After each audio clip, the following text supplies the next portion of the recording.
Hello my dear friends, امید ہے کہ آپ سب بہت بہت انجوائے کر رہے ہوں گے اپنی لائف کو، اور مجھ سے ناراض بھی ہوں گے کیونکہ میں نے کافی دنوں سے ایپیسوڈس کو ڈیلے کرتا جا رہا ہوں. تو اس کے لیے تو سب سے پہلے تو آپ سبھی سے ہاتھ جوڑ کر معافی مانگتا ہوں. دراصل آپ کا یہ غریب دوست ایک چھوٹی موٹی جاب بھی کر رہا ہے، اور ساتھ ہی اور بھی بہت ساری ذمہ داریاں میرے سر پہ ہوتی ہیں جنہیں میں نے ساتھ ساتھ نبھانا پڑتا ہے.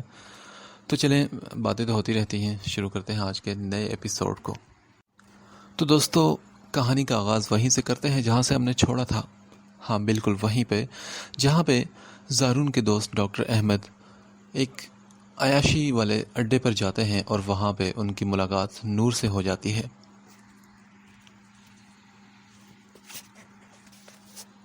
نور کو وہاں اس ناپاک جگہ پر دیکھ کر احمد کو اپنی آنکھوں پر یقین ہی نہ ہوا. تبھی اس نے انہیں مسلتے ہوئے سامنے کھڑی لڑکی کو پھر سے دیکھا، جو خود بھی آنکھوں میں حیرت لیے اسے دیکھ رہی تھی. نہیں، یہ نہیں ہو سکتا، یہ تو ضرور کوئی ہم شکل ہے. اور نور بھابھی کا یہاں کیا کام؟ وہ یہاں کیسے آ سکتی ہیں؟ نظریں اس کے چہرے پر جمائے جہاں میک اپ کی تہ لگی ہوئی تھی. احمد نے سوچا اور پلٹ کر واپس جانے لگا تو نور نے جلدی سے ہوش میں آ کر اسے آواز دی، احمد بھائی. کسی اپنے کی وہاں موجودگی جہاں نور کو حیرت میں مبتلا کر گئی، وہیں اس دلدل سے نکلنے کی امید نے اسے پھر سے زندگی بخشی تھی. تبھی اس نے احمد کو پلٹتے دیکھ کر جلدی سے اس کے سامنے آ کر اسے روکا. بھابھی، آپ یہاں؟ مطلب میں احمد کو کچھ سمجھ نہیں آیا کہ اس سے کیا پوچھے، کیونکہ اس کے نام پکارنے سے یہ بات کنفرم ہو گئی تھی کہ وہ نور ہی ہے. مگر یہاں اس جگہ پر وہ کیا کر رہی ہے؟ اسی سوچ نے احمد کا دماغ ہلا کر رکھ دیا تھا. احمد بھائی پلیز مجھے بچا لیں، میں آپ کے آگے ہاتھ جوڑتی ہوں، پلیز کسی طرح مجھے یہاں سے نکال دیں، یا آپ زارون کو کال کریں اور اسے بتائیں کہ میں یہاں ہوں. پلیز احمد بھائی، آپ کو اللہ کا واسطہ ہے، مجھے یہاں سے بچا لیں. نور نے دونوں ہاتھ اس کے سامنے جوڑ کر زاروں کی طرح روتے ہوئے فریاد کی تو احمد نے کسی کے قدموں کی آہٹ سنتے ہی اسے چپ رہنے کا اشارہ کیا اور واپس آنے کا بول کر کمرے سے نکل کر کنڈی لگا کر سیڑھیوں کی طرف آیا، جہاں وہی مرد نما عورت اسے دیکھنے کے لیے سیڑھیاں چڑھتے اوپر آ رہی تھی. صاحب جی، آپ کو واش روم ملا یا نہیں؟ خوشبو جو تہمینہ بیگم کے کہنے پر احمد کے پیچھے آئی تھی، پر لاکھ شکر کہ اس نے شراب کے نشے کے زیر اثر احمد کو نور کے کمرے سے نکلتا دیکھ کر بھی کوئی تاثر نہیں دیا. ہاں ہاں، مل گیا تھا، پر وہاں صابن نہیں. آپ کو تکلیف نہ ہو تو کیا آپ مجھے صابن لا کر دے سکتی ہیں؟ احمد اس کے منہ سے آنے والی بدبو اور لہجے کی لڑکھڑاہٹ سے سمجھ چکا تھا کہ وہ نشے میں ہے. تبھی اس نے عقل مندی کا مظاہرہ کرتے ہوئے اسے نیچے بھیجا تاکہ نور سے بات کر سکے. جی صاحب، میں ابھی لاتی ہوں، دانتوں کی نمائش کرتے اس نے کہا، اور ویسے ہی لڑکھڑاتے قدموں سے نیچے کی جانب بڑھی تو احمد نے شکر ادا کر کے ایک نظر نیچے ہال میں ڈالی جہاں ابھی کوئی نہیں تھا، اور واپس اسی کمرے کی جانب بڑھا جہاں نور موجود تھی. بھابھی آپ یہاں کیسے؟ میرا مطلب کہ کون لایا آپ کو یہاں؟ اور یہ بات زارون کو پتہ ہے کہ نہیں؟ کمرے میں آتے ہی اس نے نور سے مناسب الفاظ میں سوال کیا جو ابھی تک رو رہی تھی. وہ مجھے میری دوست خدیجہ لائی ہے دھوکے سے یہاں، اور زارون کو نہیں پتا. بس آپ پلیز مجھے یہاں سے نکال دیں، یا پھر زارون کو کال کریں، وہ مجھے یہاں سے لے جائے گا. نور نے کسی کے آ جانے کے ڈر سے ایک ہی سانس میں احمد کو سب بتایا، جو اس کی پوری بات سنتے اسے جلد ہی کچھ کرنے کی تسلی دے کر اور خاموش رہنے کا کہہ کر واپس دروازہ بند کر کے نیچے آ گیا تاکہ اس کی غیر موجودگی سے کسی کو شک نہ ہو. زارون اپنا موبائل چارجنگ پہ لگانے کے بعد دی جان کے پاس ہی آ گیا جو تب سے سوئی ہوئی تھی، تو وہ بھی وہاں صوفے پر کچھ دیر کمر سیدھی کرنے کی غرض سے لیٹ گیا. اس سے لیٹے ہوئے بھی چند منٹ گزرے تھے کہ بیرونی دروازے کی بیل بجنے لگی. اف، اس وقت کون آ گیا ہے؟ گھڑی پر رات کے 11 بجتے دیکھ کر اس نے خود کلامی کی اور رشیدہ کو اٹھتا دیکھ کر اشارے سے انہیں منع کیا اور خود اٹھ کر باہر کی جانب بڑھا. آواز لگائی اس نے، کون ہے؟ اور ساتھ ہی اس نے دروازہ کھولا اور وہاں موجود شخص کو دیکھ کر چند لمحے اس کی زبان ساکت ہوئی. ابو، آپ یہاں؟ اس وقت سب خیریت ہے نا؟ احتشام صاحب کو دیکھ کر جہاں زارون کو حیرت ہوئی، وہیں پیچھے کھڑی شہناز بیگم کو دیکھ کر اس کے ماتھے پر بل بھی بڑے تھے. ہاں میں. کیوں، میرے یہاں آنے پر پابندی ہے کیا، یا میں یہاں نہیں آ سکتا؟ آگے بڑھتے ہوئے انہوں نے زارون کو اپنے ساتھ لگاتے ہوئے شکوہ کیا. نہیں تو میں نے تو ایسا تو نہیں کہا، پر آپ اس وقت آئے، وہ بھی بغیر بتائے، تو میں تھوڑا پریشان ہو گیا تھا. زارون نے اپنی بات کی وضاحت دی اور شہناز بیگم کے سلام کا جواب دیتے ہوئے دروازہ بند کیا. ہاں یہ تو ہے، مجھے بتا کر آنا چاہیے تھا، مگر کس کو بتاتا؟ نہ تو تم میرا فون اٹھانا ضروری سمجھتے ہو، اور اوپر سے امی جان بھی جب سے یہاں آئی ہیں ایک فون تک نہیں کیا. میں فون کرتا ہوں تب بھی بس تھوڑی بہت بات کر کے بند کر دیتی ہیں. زارون کے اشارہ کرنے پر صوفے پر بیٹھتے ہوئے انہوں نے اعتراض کیا تو رشیدہ بھی ان کی آواز سن کر باہر آ گئی. سلام بڑے صاحب. احتشام کو صاحب کو دیکھتے ہوئے رشیدہ نے خوش دلی سے سلام کیا۔ وعلیکم السلام رشیدہ، کیسی ہو تم؟ جی بڑے صاحب میں تو بالکل ٹھیک ہوں۔ احتراماً نظر جھکا کر رشیدہ نے جواب دیا اور زارون کے کہنے پر ان کے لیے پانی لینے چلی گئی۔ امی جان کہاں ہیں اور ہماری بہو؟ رشیدہ کے جاتے ہی احتشام صاحب نے سوال کیا۔ وہ ابو دی جان کی شام میں طبیعت تھوڑی خراب ہو گئی تھی نا، تو ڈاکٹر نے چیک کیا تھا، میڈیسن وغیرہ دی ہیں اور انہی کے زیر اثر وہ سو رہی ہیں، اور نور اپنے گھر گئی ہے۔ زارون کو نور کے بارے میں کچھ بتانا مناسب نہ لگا، تبھی اس نے جھوٹ بولا۔ کیا ہوا امی کو؟ کیا طبیعت زیادہ خراب ہے کیا؟ احتشام صاحب نے پریشانی سے سوال کیا تو زارون نے انکار میں سر ہلا کر انہیں مطمئن کیا۔ نہیں ابو ٹھیک ہیں، آپ پریشان مت ہوں اور پانی پی لیں۔ ایک نگاہ شہناز بیگم پر ڈالتے ہوئے جو نظریں نیچے کیے بیٹھی تب سے اپنے ہاتھوں کو آپس میں مسل رہی تھی۔ اچھا ٹھیک ہے، آرام کرنے دو، ہم ویسے بھی یہاں تم سے بات کرنے آئے ہیں، بلکہ تمہیں منانے کے لیے۔ احتشام صاحب نے اپنے آنے کا مقصد بتایا تو زارون نے نہ سمجھی سے ان کی طرف دیکھا۔ مطلب مجھے کیوں منانا ہے اور میں کب سے ناراض ہوں آپ سے؟ کچھ الجھے سے انداز میں جہاں وہ پہلے شہناز بیگم کی خاموشی پر ہکا بکا سا بیٹھا تھا، اب احتشام صاحب کے انکشاف پر مزید فکر مند ہوا۔ میں نہیں بلکہ تم سے شہناز معافی مانگنا چاہتی ہے، اور اسی نے مجھے یہاں آنے کے لیے کہا اور میں اسی کے کہنے پر یہاں آیا ہوں۔ احتشام صاحب نے ایک اور انکشاف کیا، جسے سن کر جہاں زارون کو حیرت ہوئی وہیں شک بھی ہوا کہ یہ شہناز بیگم کی کوئی نئی چال نہ ہو۔ میں نے تمہارے ساتھ بہت غلط کیا، مجھے اپنے کیا کا احساس ہو گیا ہے۔ جب سے ڈاکٹر نے مجھے بتایا کہ میں بانجھ ہوں، ایک پھانس سی میرے دل میں اٹک گئی ہے کہ میں نے دولت کے لالچ میں آ کر تمہیں تمہاری ماں سے دور کیا، اور احتشام صاحب کو اپنا بنانے کے لیے میں نے یہ تک نہ سوچا کہ اللہ پاک مجھے اسی نعمت سے محروم کر دے گا جس کی مجھے زندگی میں سب سے زیادہ خواہش تھی۔ آنکھوں میں آنسو لیے زارون کے سامنے شہناز بیگم نے ہاتھ جوڑ دیے تھے۔ پلیز زارون مجھے معاف کر دو، میں نے ضد اور جلن میں آ کر یہ سب کیا، پر میرا مقصد تمہاری ماں کو مارنا یا اسے تکلیف پہنچانا نہیں تھا۔ مجھے تو احتشام سے اور اس کی دولت سے پیار تھا، جس کے لیے میں اس حد تک چلی گئی کہ میں نے تم سے تمہاری ساری خوشیاں چھین لی۔ زارو کے تار روتے ہوئے زارون سے اپنے ہر گناہ کی معافی مانگ رہی تھی۔ اچھا بس، زندگی اور موت اللہ کے ہاتھ میں ہے، آپ مت روئیں، آپ کو اپنی غلطی کا احساس ہو گیا یہی کافی ہے، باقی اپنی زندگی کو حسد اور جلن کی نظر کر کے نہ ہی آپ کو کچھ ملے گا اور نہ ہی مجھے، اس لیے بہتر ہے کہ ہم دونوں ہی اپنے رویے ٹھیک کر لیں۔ جہاں تک جائیداد کی بات ہے تو جتنا میرا حق ہے اتنا آپ کا بھی ہے، اور آپ مجھے پیار سے کہتی نا تو میں شاید سب کچھ ہی آپ کے نام کر دیتا، مگر آپ نے مجھے کسی کانٹے کی طرح اپنی زندگی سے نکالنا چاہا، اسی لیے وہ سب میری انا کا مسئلہ بن گیا۔ اپنی انا میں آ کر نہ تو میں امی کی روح کو سکون دے سکا اور نہ ہی ابو کو خوش رکھ سکا۔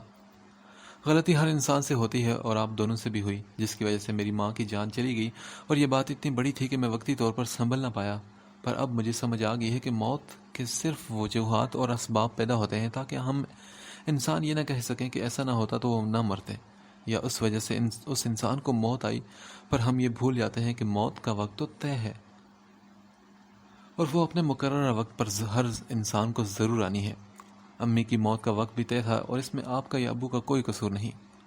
ان کے دونوں ہاتھوں کو اپنی گرفت میں لیتے ہوئے زارون نے ان کی شرمندگی کو کم کرنے کی کوشش کی تو شہناز بیگم کی آنکھوں سے آنسو مزید تیزی سے بہنے لگے۔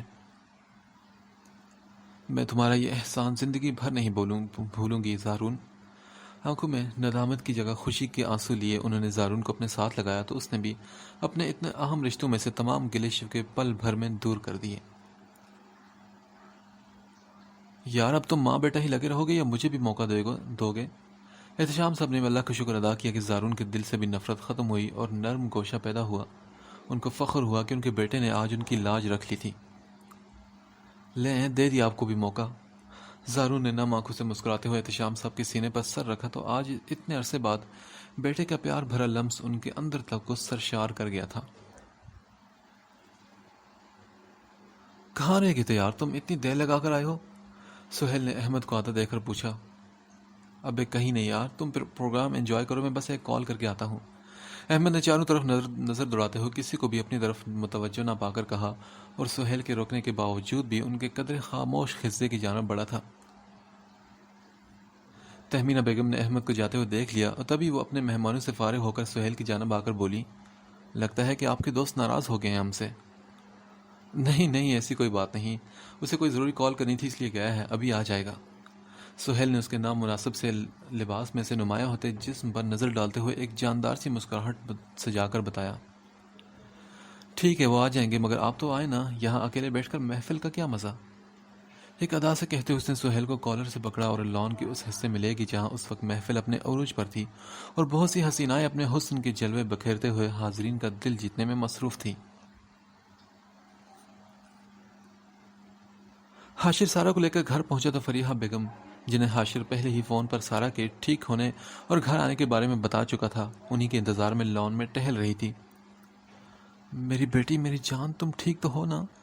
حاشر کی گاڑی رکی تو فریحہ بیگم نے جلدی سے آگے بڑھ کر دروازہ کھول کر سارا کو گاڑی سے اترنے میں مدد کرتے ہوئے والہانہ انداز میں اسے بوسہ دیتے ہوئے دیکھنے لگی جس کے سر پر پٹی بندھی تھی۔ جی امی، میں بالکل ٹھیک ہوں، آپ کیوں اتنا پریشان ہو رہی؟ بس معمولی سی چوٹ تھی، جلد ٹھیک ہو جائے گی۔ ہلکی سی مسکراہٹ چہرے پر سجاتے ہوئے اس نے فریحہ بیگم کو تسلی دی اور انہیں ساتھ لیے اندر کی جانب بڑھی جہاں سکندر صابری لاؤنج میں اپنی ویل چیئر پر بیٹھے اسی کا انتظار کر رہے تھے۔ سارا کو دیکھتے ہی وہ اشارے سے اسے اپنے پاس بلانے لگے۔ میں ٹھیک ہوں، آپ پریشان مت ہوں۔ ان کا لرزتا ہوا ہاتھ اپنے ہاتھ میں لے کر سارا کو دکھ ہوا کہ وہ اور اس کی ماں ان کے ساتھ کیا کچھ کرتی رہی ہیں، مگر آج اس کی تکلیف میں اس کے یہی اپنے اس کے ساتھ کھڑے تھے۔ ماموں، میں ٹھیک ہوں، آپ کیوں پریشان ہو رہے ہیں؟ سکندر صاحب کی آنکھوں سے بہتا پانی دیکھ کر سارا نے انہیں بہت پیار سے تسلی دی جو ان کی باتوں اور اتنی نفرتوں کے باوجود بھی اس کے ایکسیڈنٹ کا سنتے ہی تب سے بیٹھے حاشر کے واپس آنے کا انتظار کر رہے تھے۔ راحیل، تم ابو کو کمرے میں لے جاؤ۔ حاشر نے انہیں سارا کی طرف سے دل برداشتہ ہوتا دیکھ کر راحیل سے کہا جو سکندر صاحب کو حارث اور حاشر کی غیر موجودگی میں سنبھالتا تھا۔ اس کی بات سنتا ہی راحیل ویل چیئر کو کمرے میں کی طرف لے گیا تو حاشر نے سارا کو بھی آرام کرنے کا کہا تو فریحہ بیگم اسے سہارا دے کر کمرے میں لے گئی۔ یہاں بیٹھو اور مجھے بتاؤ یہ سب ہوا کیسے؟ تم تو عمر سے ملنے گئی تھی نا، تو پھر یہ سب؟ بیٹھ کے بیگ پر تکیہ رکھ کر انہوں نے سارا کو بٹھاتے ہوئے پوچھا تھا۔ آنکھیں کھل گئی تھی میری، مگر اللہ کا انصاف دیکھیں کہ دماغ بند ہو گیا، اس لیے گاڑی ہی نہیں سنبھلی مجھ سے۔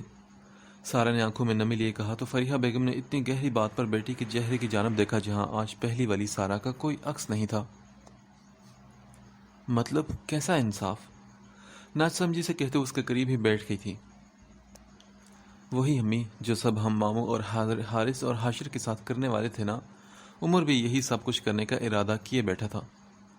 امی اسے مجھ سے محبت نہیں تھی بلکہ وہ یہ سب اس لیے کر رہا تھا کہ میں نے اسے بتا دیا کہ ماموں نے مجھے اور آپ کو بھی جائیداد میں کروڑوں کا حصے دار بنایا ہے، اور اللہ کا شکر ہے کہ میں نے وہ سب عمر کو بتایا تو اس کی اصلیت میرے سامنے آ گئی، ورنہ وہ تو اپنے دوستوں سے مجھے ایک بار استعمال کرنے کے بعد ان کو سونپنے کا سودا کر چکا تھا۔ آنکھوں میں اذیت لیے سارا نے اپنی بات مکمل کی تو فریحہ بیگم کی آنکھیں پھٹی کی پھٹی رہ گئی۔ کیا مطلب؟ عمر نے یہ سب تم سے کہا ہے کیا؟ نہیں امی، وہ مجھ سے کیوں یہ سب کہتا؟ آج میں اس کو بتائے بغیر اسے سرپرائز دینے کے لیے ملنے گئی تھی، مگر وہاں پہنچتے ہی مجھے یہ سب سننے کو ملا۔ وہ اپنے کسی دوست سے فون پر بات کر رہا تھا۔ سارا نے مزید وضاحت دی تو فریحہ بیگم نے اسے اپنے گلے لگا لیا۔ شکر ہے کہ اللہ نے ہمیں بچا لیا، ورنہ جو کچھ ہمارے ساتھ ہونے والا تھا نا، میرے تو سن کر ہی رونگٹے کھڑے ہو گئے تھے۔ اپنے بازو پر ہاتھ پھیرتے انہوں نے خوف سے جھرجھری لی تھی۔ ہم پر یہ سب کرتے ہوئے رونگٹے کھڑے نہیں ہوئے کیونکہ اس وقت ہم دونوں یہ بھول گئے تھے کہ آج جو ہم کچھ بو رہے ہیں آگے جا کر اس کی فصل ہمیں خود ہی کاٹنا پڑے گی۔ اور امی، آپ نے میرے دل میں ہمیشہ ماموں کے خلاف نفرت کیوں بھری؟ کیوں آپ نے مجھے یہ نہیں سمجھایا کہ باہر کی دنیا اتنی زیادہ خوفناک ہے؟ سارا نے نظروں میں خفگی لیے پوچھا تو فریحہ بیگم نے بیٹی کے الزام پر نظریں چرائی۔ سوچیں امی، اگر میں یہ سب نہ سنتی تو ہمارا کیا ہوتا؟ ہم نے تو خالدہ آنٹی کا انجام دیکھ کر بھی سبق نہیں سیکھا کیونکہ ہماری آنکھوں پر بس دولت اور پیسے کی پٹی بن گئی تھی جس کے آگے ہمیں سب کچھ ہی صحیح لگا۔ آنسو کو ہاتھ کی پشت سے رگڑتے ہوئے وہ آج فریحہ بیگم کو بھی آئینہ دکھا رہی تھی، ان کی اپنی بیٹی جس کے ذہن میں انہوں نے پورے 25 سال زہر اور نفرت بھری تھی۔ آپ کو پتہ ہے امی کہ ابو نے آپ کو طلاق اسی وجہ سے دی کیونکہ آپ آستین کے سانپ کی طرح ہیں۔ جن لوگوں نے پوری زندگی ہمیں سنبھالا، ہمیں سہارا دیا، اچھا کھانے پہنے اور اوڑھنے کو دیا، ہم انہی کے خلاف ہو گئے۔ کس کے لیے؟ ان سب چیزوں کے لیے جو ہمیں ابو بھی نہیں دے سکتے تھے اور ماموں نے بن مانگے ہی ہماری جھولی میں ڈال دی۔ انہوں نے کبھی اپنی اولاد کا نہیں سوچا، بس ہمیشہ ہمیں اور آپ کو ترجیح دی تاکہ ہمیں احساس کمتری نہ ہو۔ مگر ہم نے کیا کیا؟ میں تو نہ سمجھی تھی، پر امی آپ نے بھی مجھے نہیں سمجھایا۔ اگر میں عمر کے پیچھے لگ بھی گئی تھی تو آپ نے مجھے روکا کیوں نہیں سمجھایا کہ اب جو بھی ہے حارث میرا محرم ہے؟ آپ نے کیوں مجھے شہ دی اپنی زندگی برباد کرنے کی؟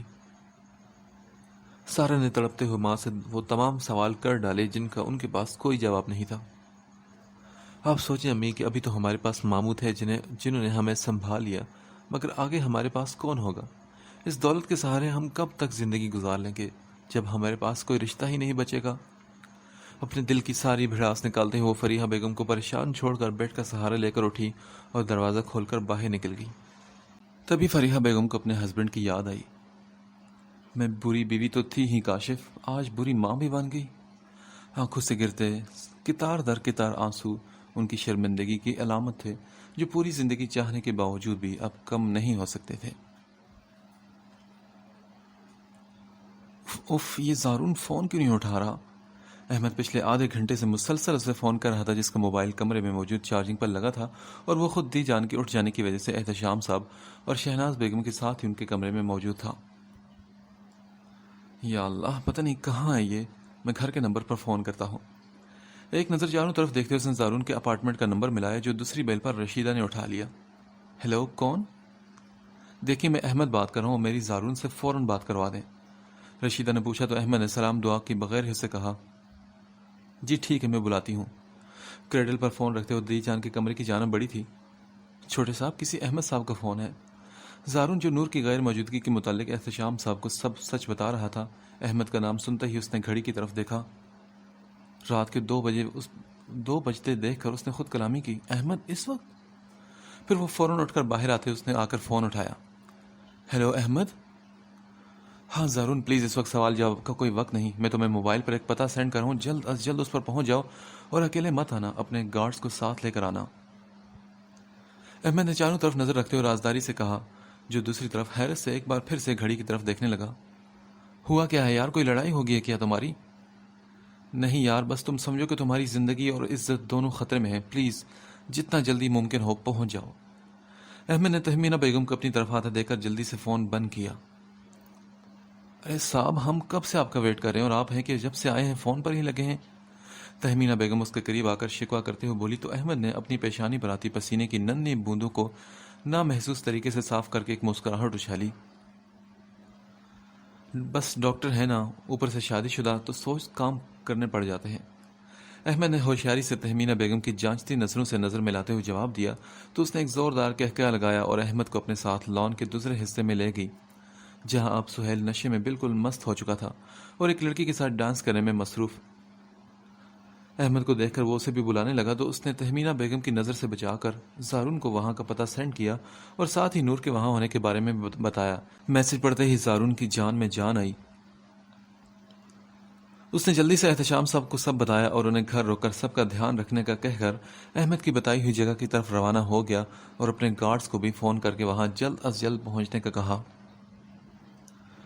احمد کو وہاں لانے کے بعد تہمینہ بیگم مطمئن ہوگی اور سب کے درمیان جا کر بیٹھی تو چمبیلی ان کا فون لیے ان کے پاس آئی، جو کب سے بج رہا تھا۔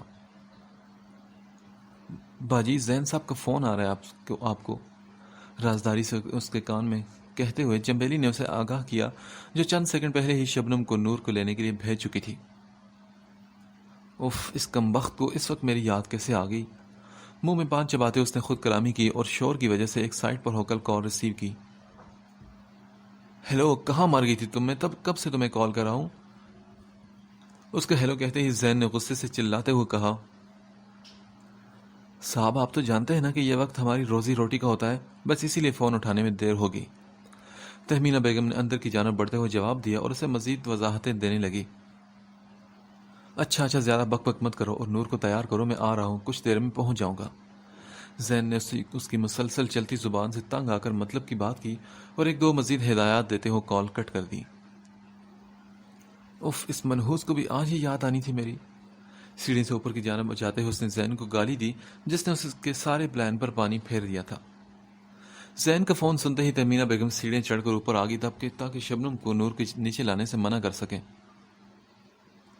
باجی دیکھیں اس نے کیا کر دیا ہے۔ شبنم نے تہمینہ بیگم کو کمرے میں داخل ہوتا دیکھ کر نور کی شکایت کی، جس نے سارا میک اپ صاف کرنے کے ساتھ ساتھ تمام جیولری اتار کر کمرے میں کونے کونے میں پھینک دی تھی۔ میری اتنی مہنگی جیولری کا ستیہ ناش کر دیا تم نے۔ دونوں ہاتھ چہرے پر رکھے انہوں نے ایک نظر فرش پر بکھرے پڑے اپنے سونے کے سیٹ پر ڈالی اور پھر کھا جانے والی نظروں سے نور کو دیکھا جو بڑے سکون سے اس کے کسی بھی بات پر غور کیے بغیر دوپٹے کو اچھے سے اپنے گرد پھیلا کر اوڑھ چکی تھی۔ یہ کیا کیا تم نے؟ ہاں تمہاری جرت کیسی ہوئی تہمینہ بیگم کی چیزوں کو یوں پاؤں میں روننے کی؟ غصے سے پاگل ہوتے ہوئے اس کے اوپر جھپٹی جو اس کے حملے کے لیے بالکل بھی تیار نہ تھی۔ میں تمہارا منہ توڑ دوں گی۔ دونوں ہاتھوں سے اس کے گالوں پر تھپڑوں کی بارش کرتے ہوئے کچھ سیکنڈ کے لیے زین کے بارے میں بالکل بھول چکی تھی۔ منہ توڑنا مجھے بھی آتا ہے، اس لیے اپنے ہاتھ اور زبان کنٹرول میں رکھو۔ اس کا ہاتھ پکڑ کر نور نے غصے اور تکلیف کے ملے جلے تاثرات لیے تہمینہ بیگم کو ایک زوردار دھکا دیا، جس سے اس کا سر شبنم کے بر وقت سنبھالنے سے دیوار میں لگتے لگتے بچا تھا۔ اگر زین صاحب کے آنے کا خیال نہ ہوتا تو میں تم کو دیکھتی۔ تہمینہ بیگم کس قہر کا نام ہے؟ غصے سے پاگل ہوتے انہوں نے پھر سے آگے بڑھتے ہوئے نور کے جبڑوں کو سختی سے اپنے ہاتھ میں دبوچا تو تکلیف کی شدت سے آنسو آنکھوں سے نکلتے اس کے گالوں پر بہہ نکلے۔ آج جتنی زبان چلانی ہے نا چلا لے، جتنا اکڑنا ہے اکڑ لو، کیونکہ کل سورج نکلنے کے ساتھ ہی زین صاحب تجھے استعمال کر کے میرے حوالے کر دیں گے۔ پھر تو ساری زندگی میرے شر سے تو پناہ مانگے گی، مگر تجھے بچانے والا کوئی نہیں ہوگا۔ پھر تہمینہ بیگم دل کھول کر تجھ سے تیری ساری بدتمیزیوں کا بدلہ لے گی۔ دانت پیستے ہوئے تہمینہ نے اپنی بات مکمل کی اور اسے پیچھے بیڈ پر دھکا دیا، جس کا چہرہ تہمینہ بیگم کے بھاری ہاتھ کی انگلیوں سے بالکل سرخ ہو چکا تھا۔ اس کا دھیان رکھو، بلکہ یہاں اس کے پاس ہی رہو جب تک زین صاحب نہیں آ جاتے۔ شبنم کو حکم دیتے اس نے ایک نگاہ نور پر ڈالی اور پھر کمرے سے نکل گئی۔ زین، میں تمہیں کبھی معاف نہیں کروں گی، کبھی نہیں، اور نہ ہی زارون تمہیں کبھی معاف کرے گا۔ سر گھٹنوں میں چھپائے نور نے سوچا اور ایک بار پھر سے روتے ہوئے احمد کے جلد آنے کی دعا کرنے لگی، جو اسے آس اور امید دلانے کے بعد کہیں غائب ہو چکا تھا۔ سارا نے کمرے سے نکلتے ہی اپنا رخ سکندر صاحب کے کمرے کی جانب کیا تاکہ ان سے اپنے رویے کی معافی مانگ سکے جو پچھلے چند دنوں سے وہ ان کے ساتھ اختیار کی ہوئی تھی۔ دستک دے کر وہ اندر داخل ہوئی تو حاشر بھی وہیں موجود تھا۔ سارا، تم یہاں کیوں آئی؟ میں نے کہا تھا نا کہ آرام کرو۔ حاشر جو سکندر صاحب کو سوپ پلا رہا تھا تاکہ انہیں میڈیسن دے سکے، جو انہوں نے سارا کی پریشانی میں راحیل کے لاکھ منتیں کرنے پر بھی نہیں لی تھی۔ ہاں، وہ میں ماموں سے کچھ بات کرنے آئی تھی۔ ہاتھوں کی انگلیاں آپس میں بے بس کرتے اس نے اپنے آنے کا مقصد بتایا۔ سارا، بات تو صبح بھی ہو سکتی تھی نا، اس لیے اب تم خاموشی سے اپنے کمرے میں جاؤ اور آرام کرو۔ پیالہ ٹیبل پر رکھتے اس نے سکندر صاحب کا منہ صاف کیا تو انہوں نے اشارے سے سارا کو قریب بلایا جو حاشر کے بار پر کہنے پر جانے کا ارادہ رکھ رہی تھی۔ سکندر صاحب نے اپنی لرزتی ہوئی زبان کو حرکت دیتے ہوئے کہا، ہاں بولو۔ ان کی بات سن کر سارا حاشر کے اٹھنے پر ان کے قریب ہی بیڈ پر بیٹھ گئی۔ وہ ماموں، میں آپ سے آج معافی مانگنے آئی تھی۔ نظریں جھکا کر اس نے سکندر صاحب کے ہاتھ کو اپنے ہاتھ میں پکڑا۔ کس چیز کی معافی؟ ٹوٹے پھوٹے الفاظ میں انہوں نے پھر سوال کیا تو سارا نے جواب دینے کے بجائے ایک دم سے ان کا ہاتھ اپنی آنکھوں سے لگاتے اور رونا شروع کر دیا، جس پر سکندر صاحب کے ساتھ ساتھ حاشر بھی حیرت سے اسے دیکھنے لگا۔ کیا ہوا؟ کچھ ہوا ہے کیا؟ میں شام سے دیکھ رہا ہوں کہ تم ایسے ہی پریشان ہو۔ حاشر نے کرسی کھینچ کر اس کے قریب بیٹھ کر کب سے اپنے ذہن میں گردش کرتے سوال کو زبان پر لا کر پوچھا تھا۔ نہیں، بس کچھ نہیں ہوا، میری آنکھیں کھل گئی ہیں۔ ماموں، آپ پلیز مجھے معاف کر دیں۔ میں نے پچھلے دنوں آپ کے ساتھ بہت زیادہ بدتمیزی کی۔ میں کچھ دیر کے لیے اپنا اصل بھول کر سود کے نشے میں یہ سمجھ بیٹھی تھی کہ سود مجھے نفع دے گا، پر در حقیقت سود تو انسان کی نسلوں تک کو کھوکھلا کر دیتا ہے، اور اس دنیا میں بھی رسوائی کا سبب بنتا ہے اور آخرت میں بھی۔ نم آواز میں کہتے ہوئے اس نے آہٹ پر دروازے کی جانب دیکھا جہاں سے فریحہ بیگم اندر داخل ہوئی تھی۔ پھپھو، یہ دیکھیں نا سارا کو کیا ہوا ہے اور یہ کیسے باتیں کر رہی ہے؟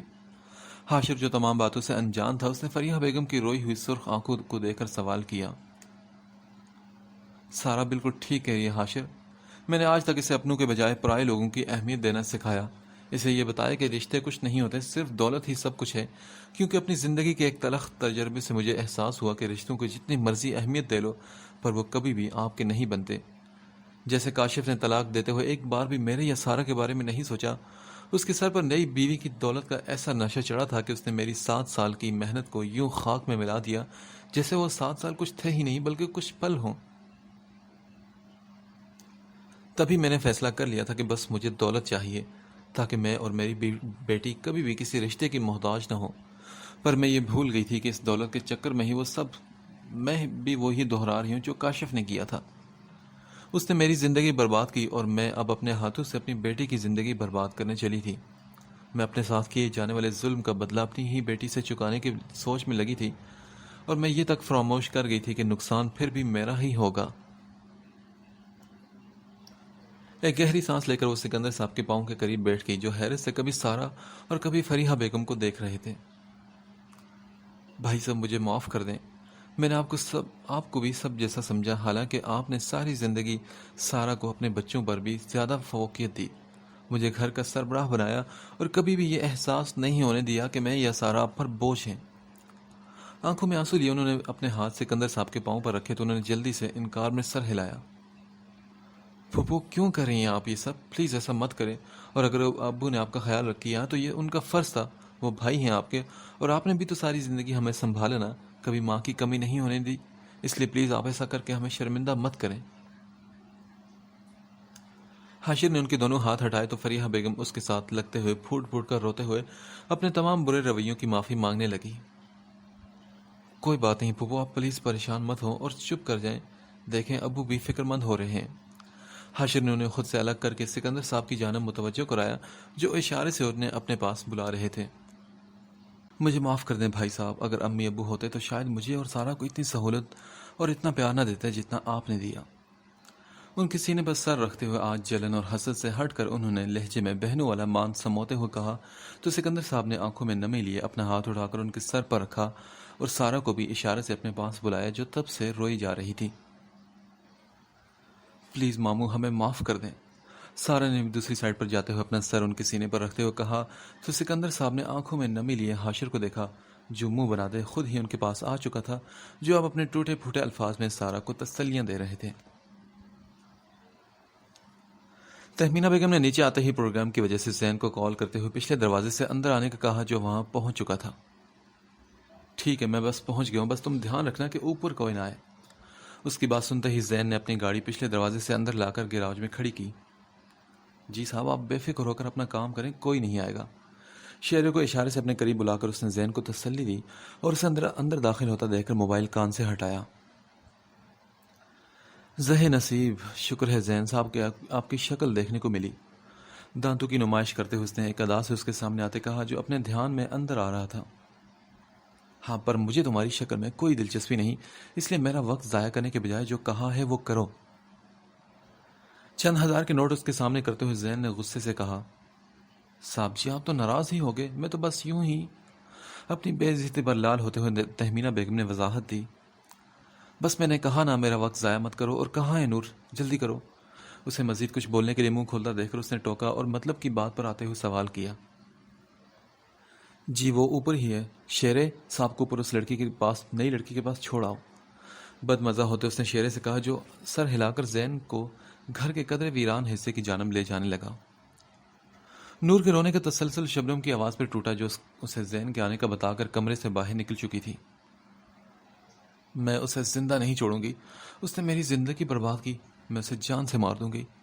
ڈرنے کے بجائے نور نے جلدی سے اپنے آنسو صاف کیے اور کسی چیز کی تلاش میں ادھر ادھر نگاہ دوڑائی تو بیڈ کے نیچے سے اسے ایک لوہے کا راڈ نظر آیا جسے اٹھا کر اس نے مضبوطی سے اپنے ہاتھ میں پکڑا اور دروازے کے پیچھے جا کھڑی ہوئی جو شبنم نے ٹھیک 2 منٹ بعد دوبارہ کھولا اور وہاں سے اندر آتے شخص کا چہرہ دیکھتے ہی اس کے ہاتھ میں موجود لوہے کا راڈ لرز اٹھا تھا۔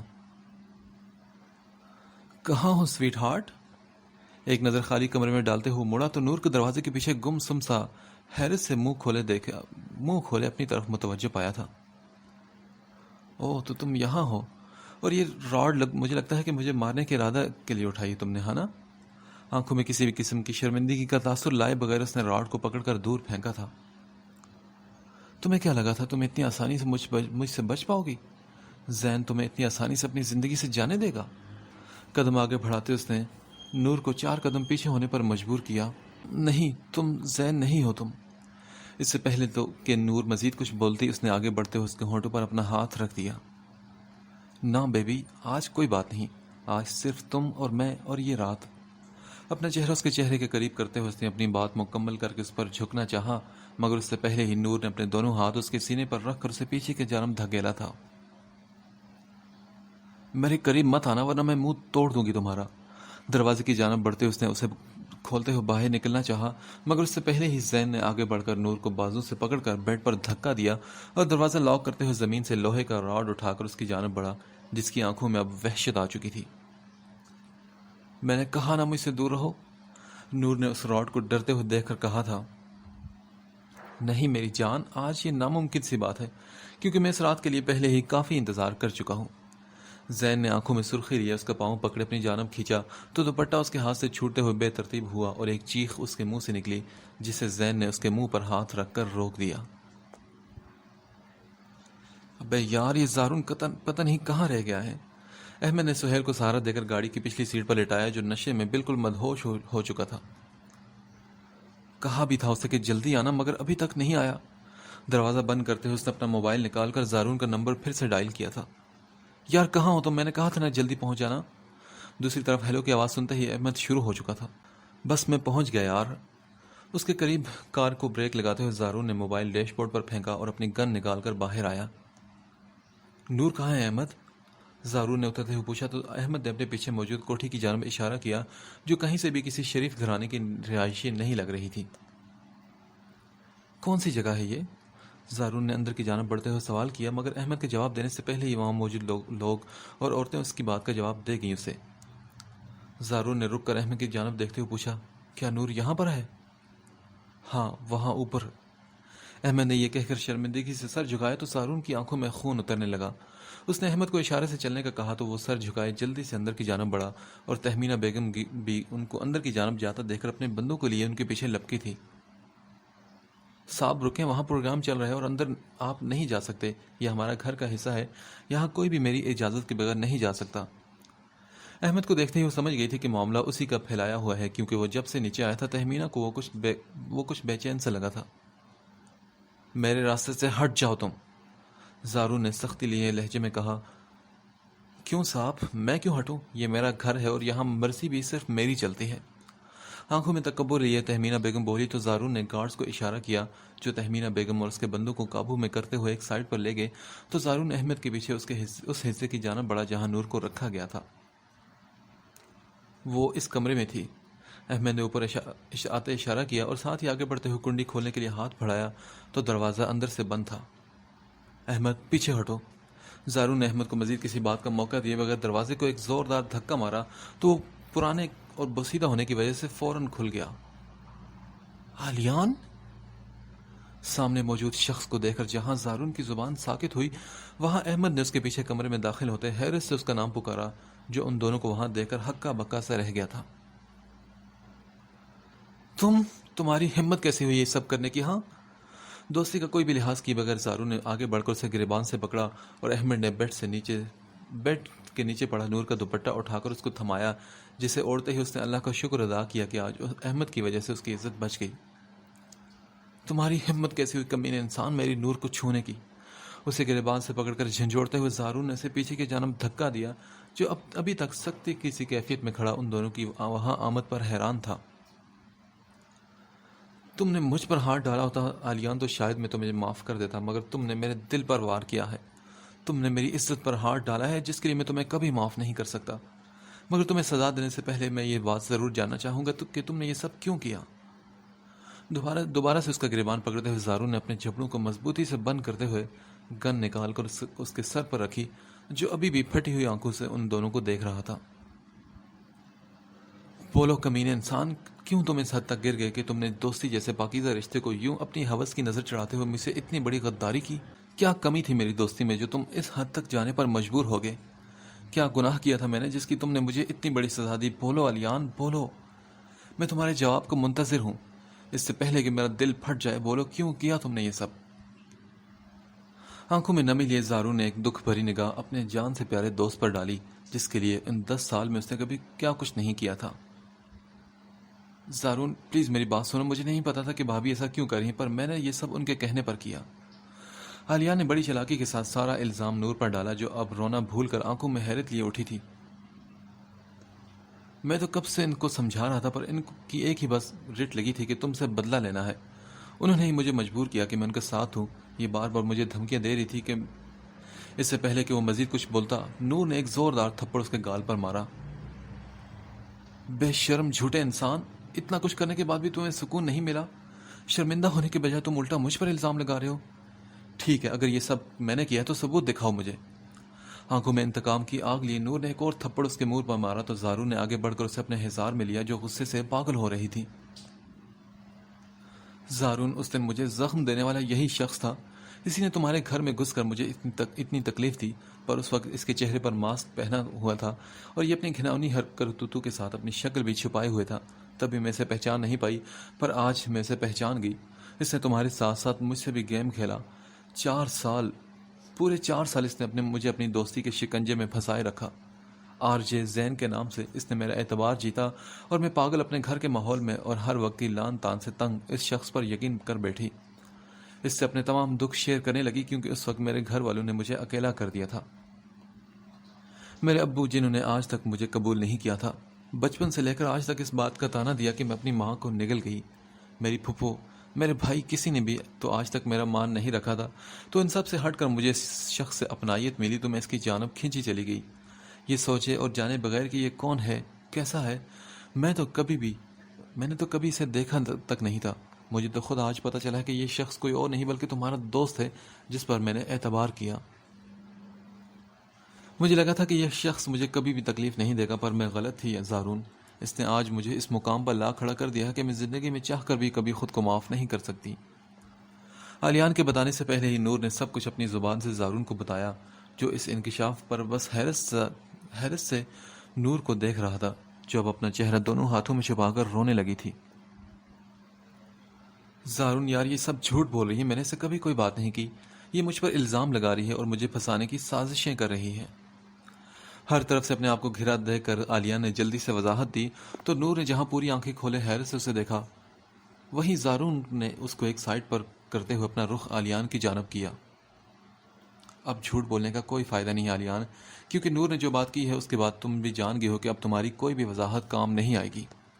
نور کی بات سننے کے بعد بھی زارون کا اس حد تک اطمینان جہاں نور کو کسی غیر معمولی بات کا احساس دلا رہا تھا، وہیں احمد نے بھی اسے حیرت سے دیکھا، جو نور کے منہ سے اتنا بڑا انکشاف سن کے بھی عالیان کے بجائے اس پر یقین کر رہا تھا۔ عالیان، اب بولو کہ تم نے ایسا کیوں کیا؟ اپنے آپ کو کنٹرول کرتے ہوئے زارون نے ایک بار پھر سے اسے سوال کیا تھا۔ تمہیں نہیں پتا کہ میں نے ایسا کیوں کیا؟ ایکچولی تمہیں پتا ہونا چاہیے تھا زارون۔ ایک کہا لگاتے ہوئے اس نے زارون کے چہرے کو دیکھا، جو ضبط سے سرخ ہو رہا تھا۔ ہاں تو زارون، وہ کیا ہے نا کہ اگر زارون اپنی بے عزتی نہیں بولتا تو عالیان کیسے بھول سکتا ہے؟ ہاں، شرمندہ ہونے کے بجائے اس نے آنکھوں میں کرختگی لیے اپنے اندر کا زہر باہر نکالا تھا۔ اگر زارون کی عزت تھی نہ تو عالیان کی بھی تھی، پر زارون نے کیوں ہمیشہ اپنی عزت نفس کو بلند رکھتے ہوئے ہر موقع پر عالیان کو ذلیل کیا؟ کیوں تم نے مجھے ہمیشہ سب کے سامنے نیچے دکھایا؟ کیوں ہمیشہ مجھے اپنی پسے پشت پھینکتے ہوئے میری محنت کا کریڈٹ خود لیا؟ دیکھو ذرا، میری بات سنو، بزنس کو چلانے میں کس کا ہاتھ تھا؟ میرا نا، میری محنت تھی۔ اسے بلندی تک لے جانے پر میں نے کیا کچھ نہیں کیا، پر تم نے کیا کیا؟ ہاں، تم نے مجھے اونچائی پر دیکھ کر یہ سوچتے ہوئے کہ میں تم سے آگے نہ نکل جاؤں، مجھے ایک معمولی سی پوسٹ پر اپنی کمپنی میں رکھ لیا، اور روز مجھے اس بات کا تانا مارا کہ میں تمہارا دوست بعد میں مینیجر پہلے ہوں۔ کیا میں نوکر تھا تمہارا؟ کیا میری کوئی محنت نہیں تھی زارون، جو تم نے مجھے اتنا گرا ہوا سمجھ کر ہر جگہ ذلیل کیا؟ اس دن ہسپتال میں تم نے مجھ سب لوگوں کے سامنے میرا گریبان پکڑا۔ کیا یہ تھی دوستی کہ تم جب چاہو کہیں بھی چاہو مجھے مارو، بے عزت کرو، اور بعد میں یہ کہہ کر کہ میں دوست ہوں سب بھول جاؤں؟ نہیں زارون، نہیں۔ تم نے پچھلے 10 سال میں دوستی کی آڑ میں مجھے بہت بے عزت کر لیا، اور میں نے بہت برداشت کر لیا، پر اب تمہاری باری تھی، تبھی میں نے تمہاری سب سے قیمتی چیز پر ہاتھ ڈالا۔ بہت مان تھا نا تمہیں اپنی بیوی پہ کہ میں اس کا نام نہ لوں، اسے دیکھوں نا، تو دیکھو میں نے اسے وہاں پہنچا دیا جہاں سے لے جانے کے بعد تم خود بھی اسے ہاتھ لگانے سے پہلے 100 بار سوچو گے۔ کیونکہ تمہاری بیوی اب طوائف بن چکی ہے. طوائف کہا لگاتے ہوئے آلیان نے اپنے اندر کی جلن کو باہر نکالا جو پچھلے 10 سال سے زارون کے رویے کی وجہ سے جلن سے نفرت اور پھر نفرت سے انتقام میں بدل چکی تھی. آلیان، تم اتنے گھٹیا نکلو کہ میں نے کبھی سوچا نہیں تھا. اور اگر تمہیں مجھ سے اتنی ہی نفرت تھی تو تم مجھ سے بدلہ لیتے، میری جان لیتے. زارون علی پھر بھی تمہیں معاف کر دیتا، مگر آلیان تم نے تو میری اس دوستی کو نہیں بلکہ میرے بھروسے، عزت، مان، یقین سب کو خاک میں ملا دیا. اپنی گن سیدھی اس کی جانب کرتے ہوئے زارون نے اس کو مزید کسی بھی بات کا موقع دیے بغیر احمد کے پکڑنے سے پہلے ہی لگاتار 3 فائر کیے جو سیدھے اس کے سینے اور پیٹ میں لگے تھے. زارون، یہ کیا کیا تم نے؟ ہاں؟ احمد نے اسے ہوش دلانا چاہا جس کا دماغ آلیان کی اصلیت جاننے کے بعد بالکل معاف ہو چکا تھا. ٹھیک کیا ہے میں نے احمد، ایسے لوگوں کا ایسا ہی انجام ہوتا ہے. قدم آگے بڑھاتے ہوئے زارون نے اس کا سر اٹھا کر اپنی گود میں رکھا جو خون سے لت پت اپنے کیے کی سزا بھگت چکا تھا. مجھ سے ایک بار کہتے کہ تمہیں میرا یہ سب کچھ کرنا برا لگتا ہے تو میں کبھی بھی تم سے ایسی بات نہ کرتا یار. میری جان، مجھ سے بولتے تو صحیح کہ تمہیں مینیجر نہیں بننا تو زارون کبھی تمہیں اس جگہ نہ بٹھاتا. مجھ سے یہ سب بولتے پر یہ سب نہ کرتے جو تم نے کیا. انتقام لینا تھا تو مجھ سے لیتے نا. اس معصوم کا کیا قصور تھا جو پہلے ہی ساری زندگی بے قصور ہوتے ہوئے سزا بھگتتی آئی ہے. کیوں کیا تم نے ایسا میرے دوست؟ کیوں کیا تم نے ایسا آلیان؟ کیا میں اتنا برا تھا کہ تمہیں یہ سب کرنا پڑا؟ یا تو میری جان لے لیتا زارون، تجھے ہنسی خوشی معاف کر دیتا پر میری عزت پر ہاتھ نہ ڈالتا. تو جب تمہیں پتا تھا کہ زارون کی جان بستی ہے تم میں، تو پھر یہ سب کیوں کیا؟ ہاں، کیوں میری نظروں میں خود کو گرایا تم نے؟ اس کے چہرہ اپنی طرف کرتے ہوئے زارون نے سوال کیا تو آلیان نے بمشکل اپنی آنکھیں کھولی جن میں درد کے ساتھ آنسو بھی تھے، پر کچھ بولنے سے پہلے ہی اس کی سانسیں اکھڑنے لگی تو زارون کی آنکھوں سے آنسو گرنے لگے. احمد پلیز کچھ کرو یار، آلیان کو کچھ ہونا نہیں چاہیے، زارون نے تڑپتے ہوئے احمد سے کہا جو اس کے سینے پر دباؤ ڈال رہا تھا. مگر وہ کہتے ہیں نا کہ برائی کا انجام ہمیشہ برا ہی ہوتا ہے. کچھ منٹ کی کوشش کرنے کے بعد بھی جب آلیان کی سانس بحال نہ ہوئی تو اس نے زارون سے کہا اٹھو زارون، گھر چلو، اب کچھ نہیں ہو سکتا. نہیں احمد، مجھے کہیں نہیں جانا، مجھے اس کے پاس رہنے دو. یہ سب میری وجہ سے ہوا ہے. میں اپنے غصے میں قابو رکھتا تو آج آلیان یہ سب نہ کرتا.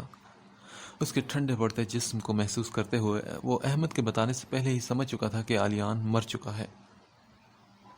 پلیز یار چلو، دیکھو نور کی طبیعت ٹھیک نہیں.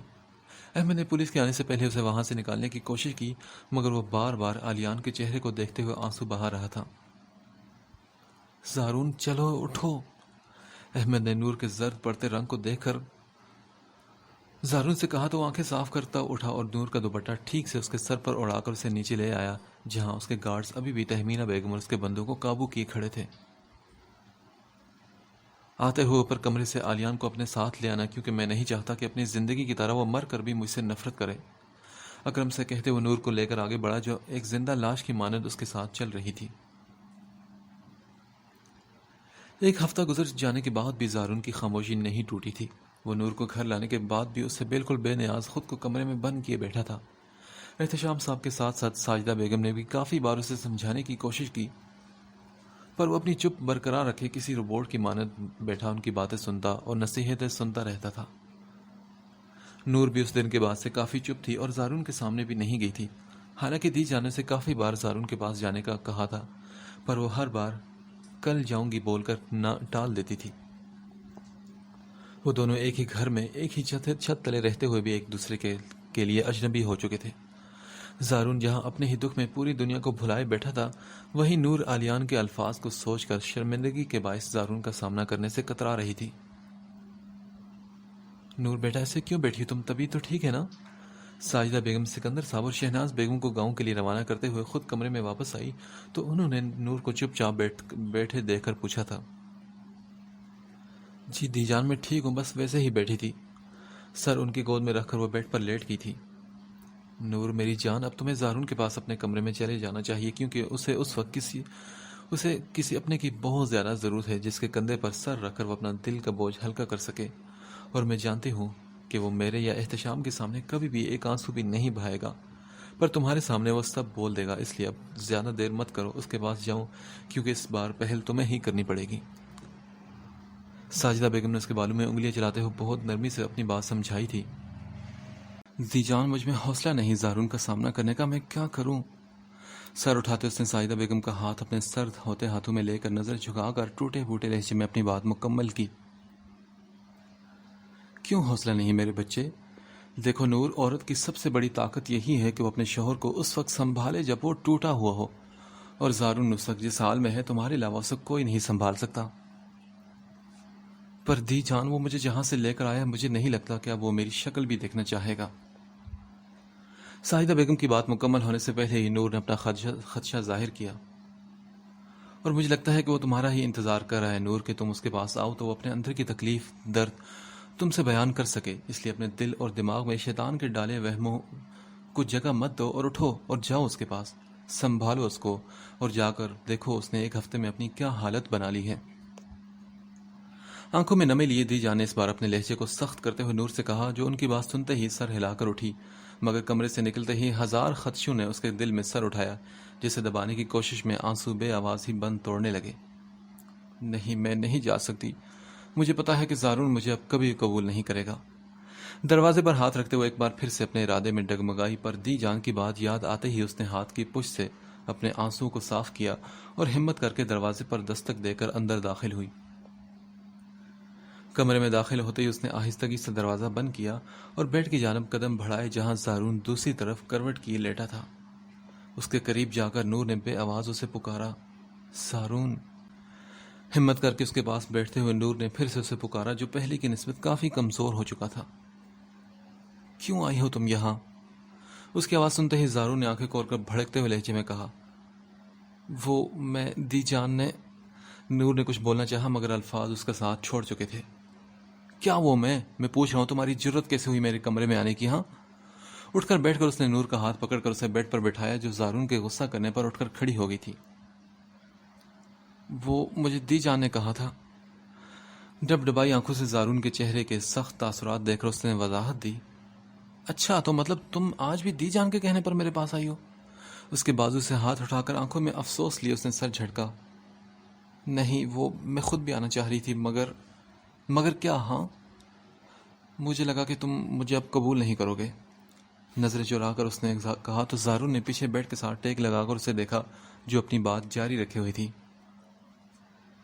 مجھے لگا کہ اب میں شاید اس قابل نہیں رہی کہ تمہارے قریب آ سکوں۔ میں تمہیں اپنے کردار کی صفائی نہیں دے رہی، بس تمہارا حق ہے اس لیے بتا رہی ہوں کہ مجھے کسی نے ہاتھ نہیں لگایا، میں جیسی پاک تھی ویسے ہی اب بھی ہوں۔ اپنے آنسو کو اندر اتارتے ہوئے، نہ چاہتے ہوئے بھی نور نے وہ بات کہی جس سے اس سے کہیں زیادہ تکلیف زارون کو ہوئی تھی۔ مطلب تم مجھے ایسا سمجھتی ہو کہ میں تم سے تمہارے کردار کی صفائی مانگوں گا؟ نہیں، میرا یہ مطلب نہیں، مگر میں جس جگہ پر تھی وہاں سے آ کر کردار کی صفائیاں دینا بھی کام نہیں آتا۔ اس کا سوال سنتے ہی نور نے نظر اٹھا کر اسے دیکھا، جو اب سینے پر ہاتھ باندھے پوری طرح اس کی طرف مڑا ہوا تھا۔ ٹھیک ہے، جب تمہیں سب پتا ہے تو پھر مجھے صفائیاں دینے کا فائدہ کیا؟ جب تم سب کچھ جانتی ہو کہ میں تمہیں قبول نہیں کروں گا تو کیوں آئی ہو میرے پاس؟ اس کا چہرہ اپنے چہرے کے قریب کرتے ہوئے زارون نے اس کی آنکھوں میں جھانکتے ہوئے کہا، بس یہ کہنے کے لیے کہ بے شک تم مجھے کبھی مت اپنانا، پر پلیز اپنا نام میرے نام سے الگ مت کرنا، کیونکہ میرا تمہارے سوا اب کوئی نہیں۔ اس کے سینے پر عین دل کے مقام پر اپنا ہاتھ رکھتے ہوئے نور نے آنکھوں میں بے بسی لیے کہا تو زارون نے اس کا ہاتھ ہٹا کر اپنے آپ سے دور کیا۔ جاؤ یہاں سے اور دوبارہ میرے کمرے میں مت آنا۔ بیڈ سے اٹھتے ہوئے ٹیرس کے دروازے کے پاس کھڑے ہو کر زارون نے کہا تو نور نے بے یقینی سے اس کی پشت کو دیکھا، جو اب پوری زندگی کے لیے اس سے منہ موڑ چکا تھا۔ ٹھیک ہے، میں نہیں آؤں گی، میں دی جان کے ساتھ چلی جاؤں گی، تم یہاں اپنی زندگی کسی کے ساتھ بھی گزار سکتے ہو، نور تم سے کبھی کوئی شکوہ شکایت نہیں کرے گی۔ اپنی بات مکمل کرتے ہوئے وہ بے جان سے قدم اٹھاتے کمرے سے باہر نکل گئی تو زارون نے پلٹ کر دروازے کو دیکھا، جہاں سے ابھی ابھی وہ دشمن جاں اپنا فیصلہ سنا کے جا چکی تھی۔ سائدہ بیگم کے منع کرنے اور سمجھانے کے باوجود میں نور نے ہار نہ مانی اور ان کے ساتھ گاؤں جانے پر ضد کرتی رہی۔ نور کا فیصلہ ان کی سمجھ سے باہر تھا۔ انہوں نے زارون سے بھی بات کی کہ وہ نور کو سمجھائے، پر اس نے یہ بات کہہ کر ختم کر دی کہ یہ تو نور کا اپنا فیصلہ ہے، اب وہ اس پر کوئی زور زبردستی نہیں کرے گا، اس لیے اسے جیسے ٹھیک لگتا ہے وہ کرے، جہاں اسے خوشی ملتی ہے وہیں رہے۔ ان دونوں کی باتیں سائدہ بیگم کی سمجھ سے باہر تھی، تبھی انہوں نے بھی نور کے فیصلے پر حامی بھری اور اسے ساتھ لیے گاؤں آگے، جہاں احتشام صاحب اور شہناز بیگم نور کے آنے پر خوش تھے، وہیں زارون کے نہ آنے پر وہ خفا بھی تھے۔ تبھی شہناز بیگم نے اسے فون کر کے ڈانٹا تھا کہ اس نے نور کو اکیلے کیوں بھیج دیا. وہ اپنی خوشی سے گئی ہے اور میں بھی چاہتا ہوں، پر امی مجھے یہاں ہزاروں کام ہے. پچھلے 2 ہفتوں سے میں نے اپنے بزنس کو نہیں دیکھا. بس اب اسے دیکھوں گا اور کچھ ضروری کام ہے وہ ختم کرتے ہی میں گاؤں آ جاؤں گا. آپ پریشان مت ہو. شہناز بیگم کو جھوٹی تسلی دیتے ہوئے جہاں نور نے سائدہ بیگم سے اپنے اور زارون کے بیچ ہونے والی باتوں کا ذکر نہ کیا، وہیں زارون نے بھی اس راز کو فاش کرنا مناسب نہ سمجھا. نور کو گاؤں آئے ہوئے پورا 1 مہینہ گزر چکا تھا، پر اس 1 مہینے میں زارون نے ایک بار بھی اسے پلٹ کر نہیں دیکھا اور نہ ہی اسے کوئی کال یا میسج کیا. دن گزرنے کے ساتھ ساتھ نور کی ہر امید جواب دے چکی تھی. سارا دن وہ شہناز بیگم اور ساجدہ بیگم کے ساتھ باتوں اور مختلف کاموں میں مصروف رہتی، مگر رات ہوتے ہی ایک بار پھر سے تمام پرانی یادیں تازہ ہونے لگتی تو اپنی غلطیوں پر پچھتانے کے علاوہ اس کے پاس کچھ نہ بچتا. آج بھی وہ تھک ہار کر اپنے کمرے میں آئی تو بیڈ پر لیٹتے ہی اسے زارون کی یاد ستانے لگی، جس نے اس سے ایسا منہ موڑا کہ ہر رابطہ ہی ختم کر دیا تھا. کاش کہ میں نے خدیجہ پر اعتبار نہ کیا ہوتا. کاش میں نے زارون کی بات مان لی ہوتی تو آج میرے ساتھ یہ سب نہ ہوتا. ہر رات کی طرح آج بھی آنسو بند توڑتے ہوئے اس کے بالوں میں جذب ہونے لگے تو دل کے بوجھ کو ہلکا کرنے کے لیے اس نے اٹھ کر وضو کیا اور جائے نماز بچھا کر گڑ گڑاتے ہوئے اپنے رب کے حضور زارون کا دل نرم پڑنے کی دعا کرنے لگی. پچھلے 1 مہینے سے اپنے کاموں میں مصروف ہونے کے باوجود بھی زارون نے نور کو ہر پل یاد کیا تھا. اس کے پاس جانے کی ہر خواہش ہر روز دل میں جوش مارتی، پر اس کی بے اعتباری نے ایسے قدم باندھے کہ دل کو سختی سے خاموش کرواتے وہ اسے اس کے حال پر چھوڑ چکا تھا. مگر آج آفس سے آنے کے بعد اس سے کچھ زیادہ ہی نور کی یاد ستائی تو اس نے اپنے موبائل سے دی جان کا نمبر ڈائل کیا تاکہ اس دشمن جان کی کوئی تو بات اس کے کانوں کو ٹھنڈک دے. مگر بار بار فون ملانے کے باوجود بھی جب دی جان نے کال ریسیو نہ کی تو زارون کو پریشانی ہوئی. تبھی اس نے گھر کے نمبر پر فون کیا، جس پر بھی اتنی بیل جانے کے بعد کسی نے کوئی جواب نہ دیا. مجھے پتا ہے یہ سب مجھے حویلی بلانے کی سازش ہے، پر میں کسی کے بھی بہکاوے میں نہیں آنے والا. شہناز بیگم کا نمبر ٹرائی کرنے کے بعد وہ ان سب کی چال سمجھ چکا تھا.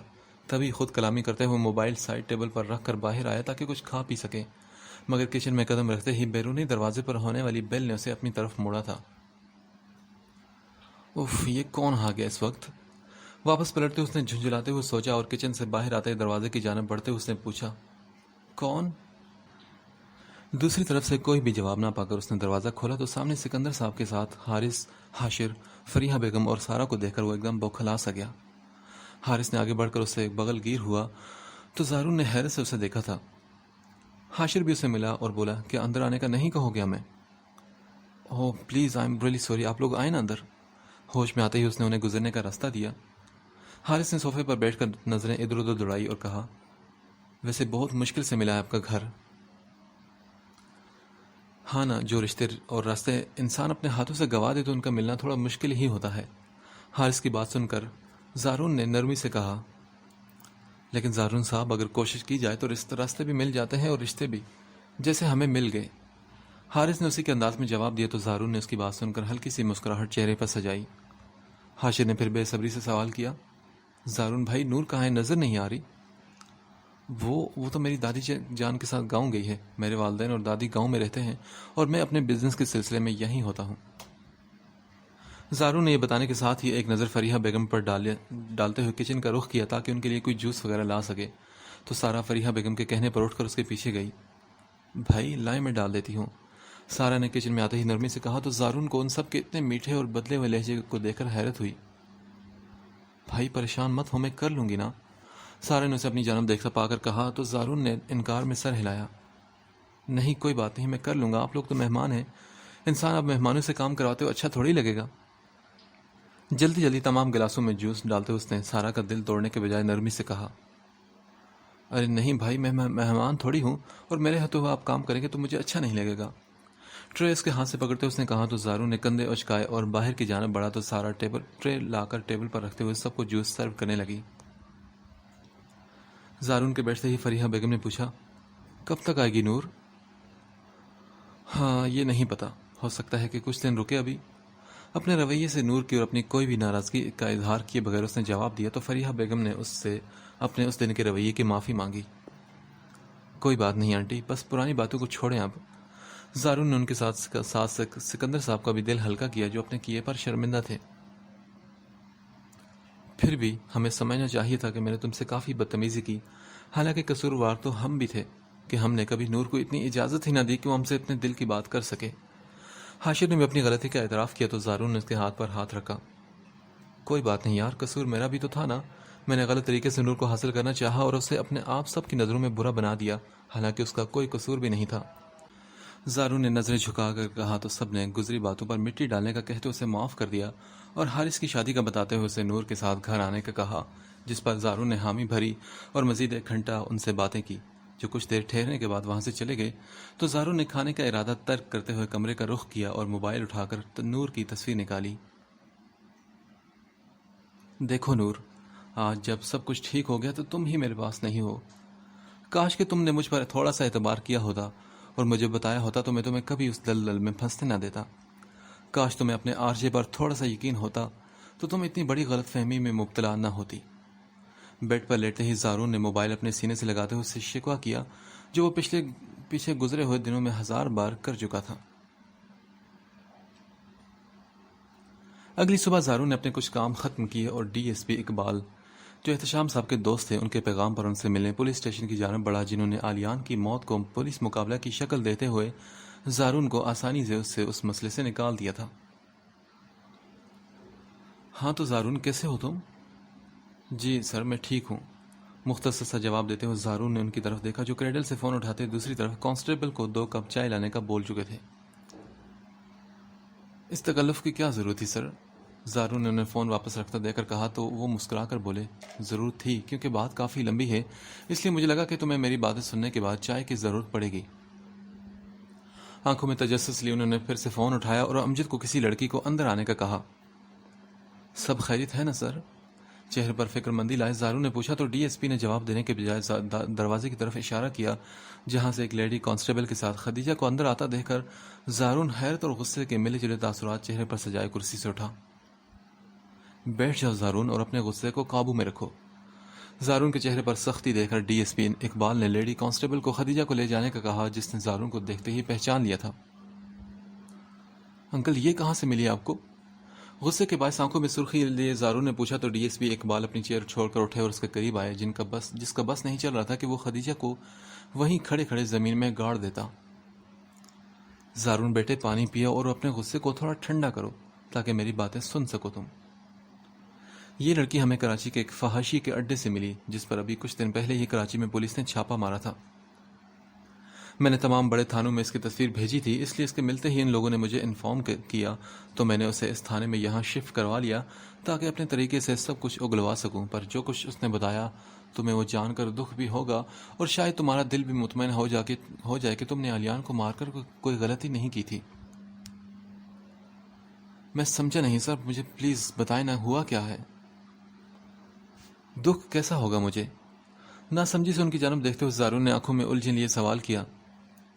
دکھ اس بات کا زارون کے علیان اپنی ہوس میں آ کر تقریباً 20 سے 25 لڑکیوں کی زندگی پہلے بھی تباہ کر چکا تھا، اور وہ بھی اس خدیجہ کے ذریعے جو پہلے معصوم لڑکیوں سے دوستی کرتی اور پھر اسے اسی طرح کسی فحاشی کی جگہ پر لے جاتی جہاں علیان انہیں استعمال کرنے کے بعد آگے بیچ دیتا، اور یہ سلسلہ پچھلے 1 سال سے چل رہا تھا، جس کا پورا ریکارڈ میں علیان کی سم اور کال سے اکٹھا کر چکا ہوں۔ پورے ثبوت کے ساتھ زارون کے سامنے علیان کی سم اور ان تمام لڑکیوں کا بایو ڈیٹا رکھتے ہوئے جن کو علیان اپنی ہوس کا نشانہ بنانے کے بعد تہمینہ بیگم کے علاوہ 4 مختلف جگہوں پر بیچ چکا تھا۔ ڈی ایس پی اقبال نے اسے تمام تفصیل سے آگاہ کیا، جس کی آنکھیں بے یقینی اور حیرت سے کھلی کی کھلی رہ گئیں۔ نہیں، ایسا نہیں ہو سکتا، میں نہیں مانتا، علیان ایسا کیسے کر سکتا ہے؟ ہاں، ہم جب بھی باہر تھے تو اسے ایسی عادت تھی، وہ ہر لڑکی پر مر جاتا تھا، پر وہ ایسا نہیں تھا۔ میرا دل نہیں مانتا، یہ لڑکی ضرور جھوٹ بول رہی ہوگی۔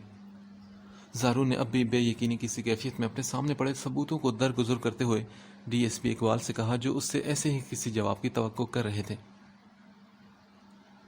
مجھے بھی یہی لگا تھا زارون، پر ان لڑکیوں میں سے تقریباً 4 لڑکیوں سے میں مل چکا ہوں اور اب وہ میرے پاس ہی ہیں۔ ان کی عمریں تقریباً 18 سے 20 سال کے درمیان ہے اور انہوں نے علیان کی تصویر دیکھتے ہی اپنے منہ سے سب بتایا۔ اگر تم سننا چاہو تو میں انہیں یہاں بلا سکتا ہوں۔ پورے یقین کے ساتھ تمام حقائق اس کے سامنے رکھتے ہوئے انہوں نے زارون سے اس کی مرضی پوچھی، جو ابھی تک بے یقینی سے کسی کیفیت میں گھرا یہ سوچ رہا تھا کہ علیان کو اتنے قریب سے جاننے اور اتنا عرصہ اس کے ساتھ رہنے کے باوجود بھی وہ یہ سب کیوں نہیں جان پایا کہ اس کا دوست بار بار اور کراچی اور دوسرے شہروں میں کیوں جاتا ہے؟ وہ رات رات بھر باہر کیوں رہتا ہے؟ اور جس سے وہ فون پر گھنٹوں بات کرتا تھا وہ کون ہے؟ زارون، کیا ہوا؟ تم ٹھیک تو ہو نا؟ اسے کسی گہری سوچ میں گم دیکھ کر ڈی ایس پی اقبال نے اپنی جانب متوجہ کرتے ہوئے پوچھا۔ جی میں ٹھیک ہوں، بس یہ سوچ رہا ہوں کہ جب وہ روز کسی نئی لڑکی سے بات کرتا تھا تو میں نے پوچھا کیوں نہیں، کیوں میں نے اسے اس دلدل میں اترنے دیا، حالانکہ اس نے تو مجھے کئی بار سختی سے اپنا موبائل چیک کرنے سے روکا تھا۔ کافی بار تو ہمارا اس بات پر بھی جھگڑا ہوا تھا، پر میں نے کبھی اس بات پر غور ہی نہیں کیا۔ زارون نے یہ سوچتے ہوئے اپنے دماغ میں چلنے والی باتوں سے ڈی ایس پی اقبال صاحب کو آگاہ کیا، جو اس کی حالت دیکھ کر اس کی اندر کی تکلیف کا اندازہ لگا چکے تھے۔ ہو جاتا ہے زارون، کبھی کبھی ہم اپنے اندر کے انسان کو پہچان نہیں پاتے تو وہ پھر بھی تم سے ایک الگ جسم اور ایک الگ روح کا مالک تھا، جس نے حسد، جلن اور انتقام کی آگ میں آ کر اپنی زندگی کے ساتھ ساتھ اپنی آخرت بھی تباہ کر ڈالی۔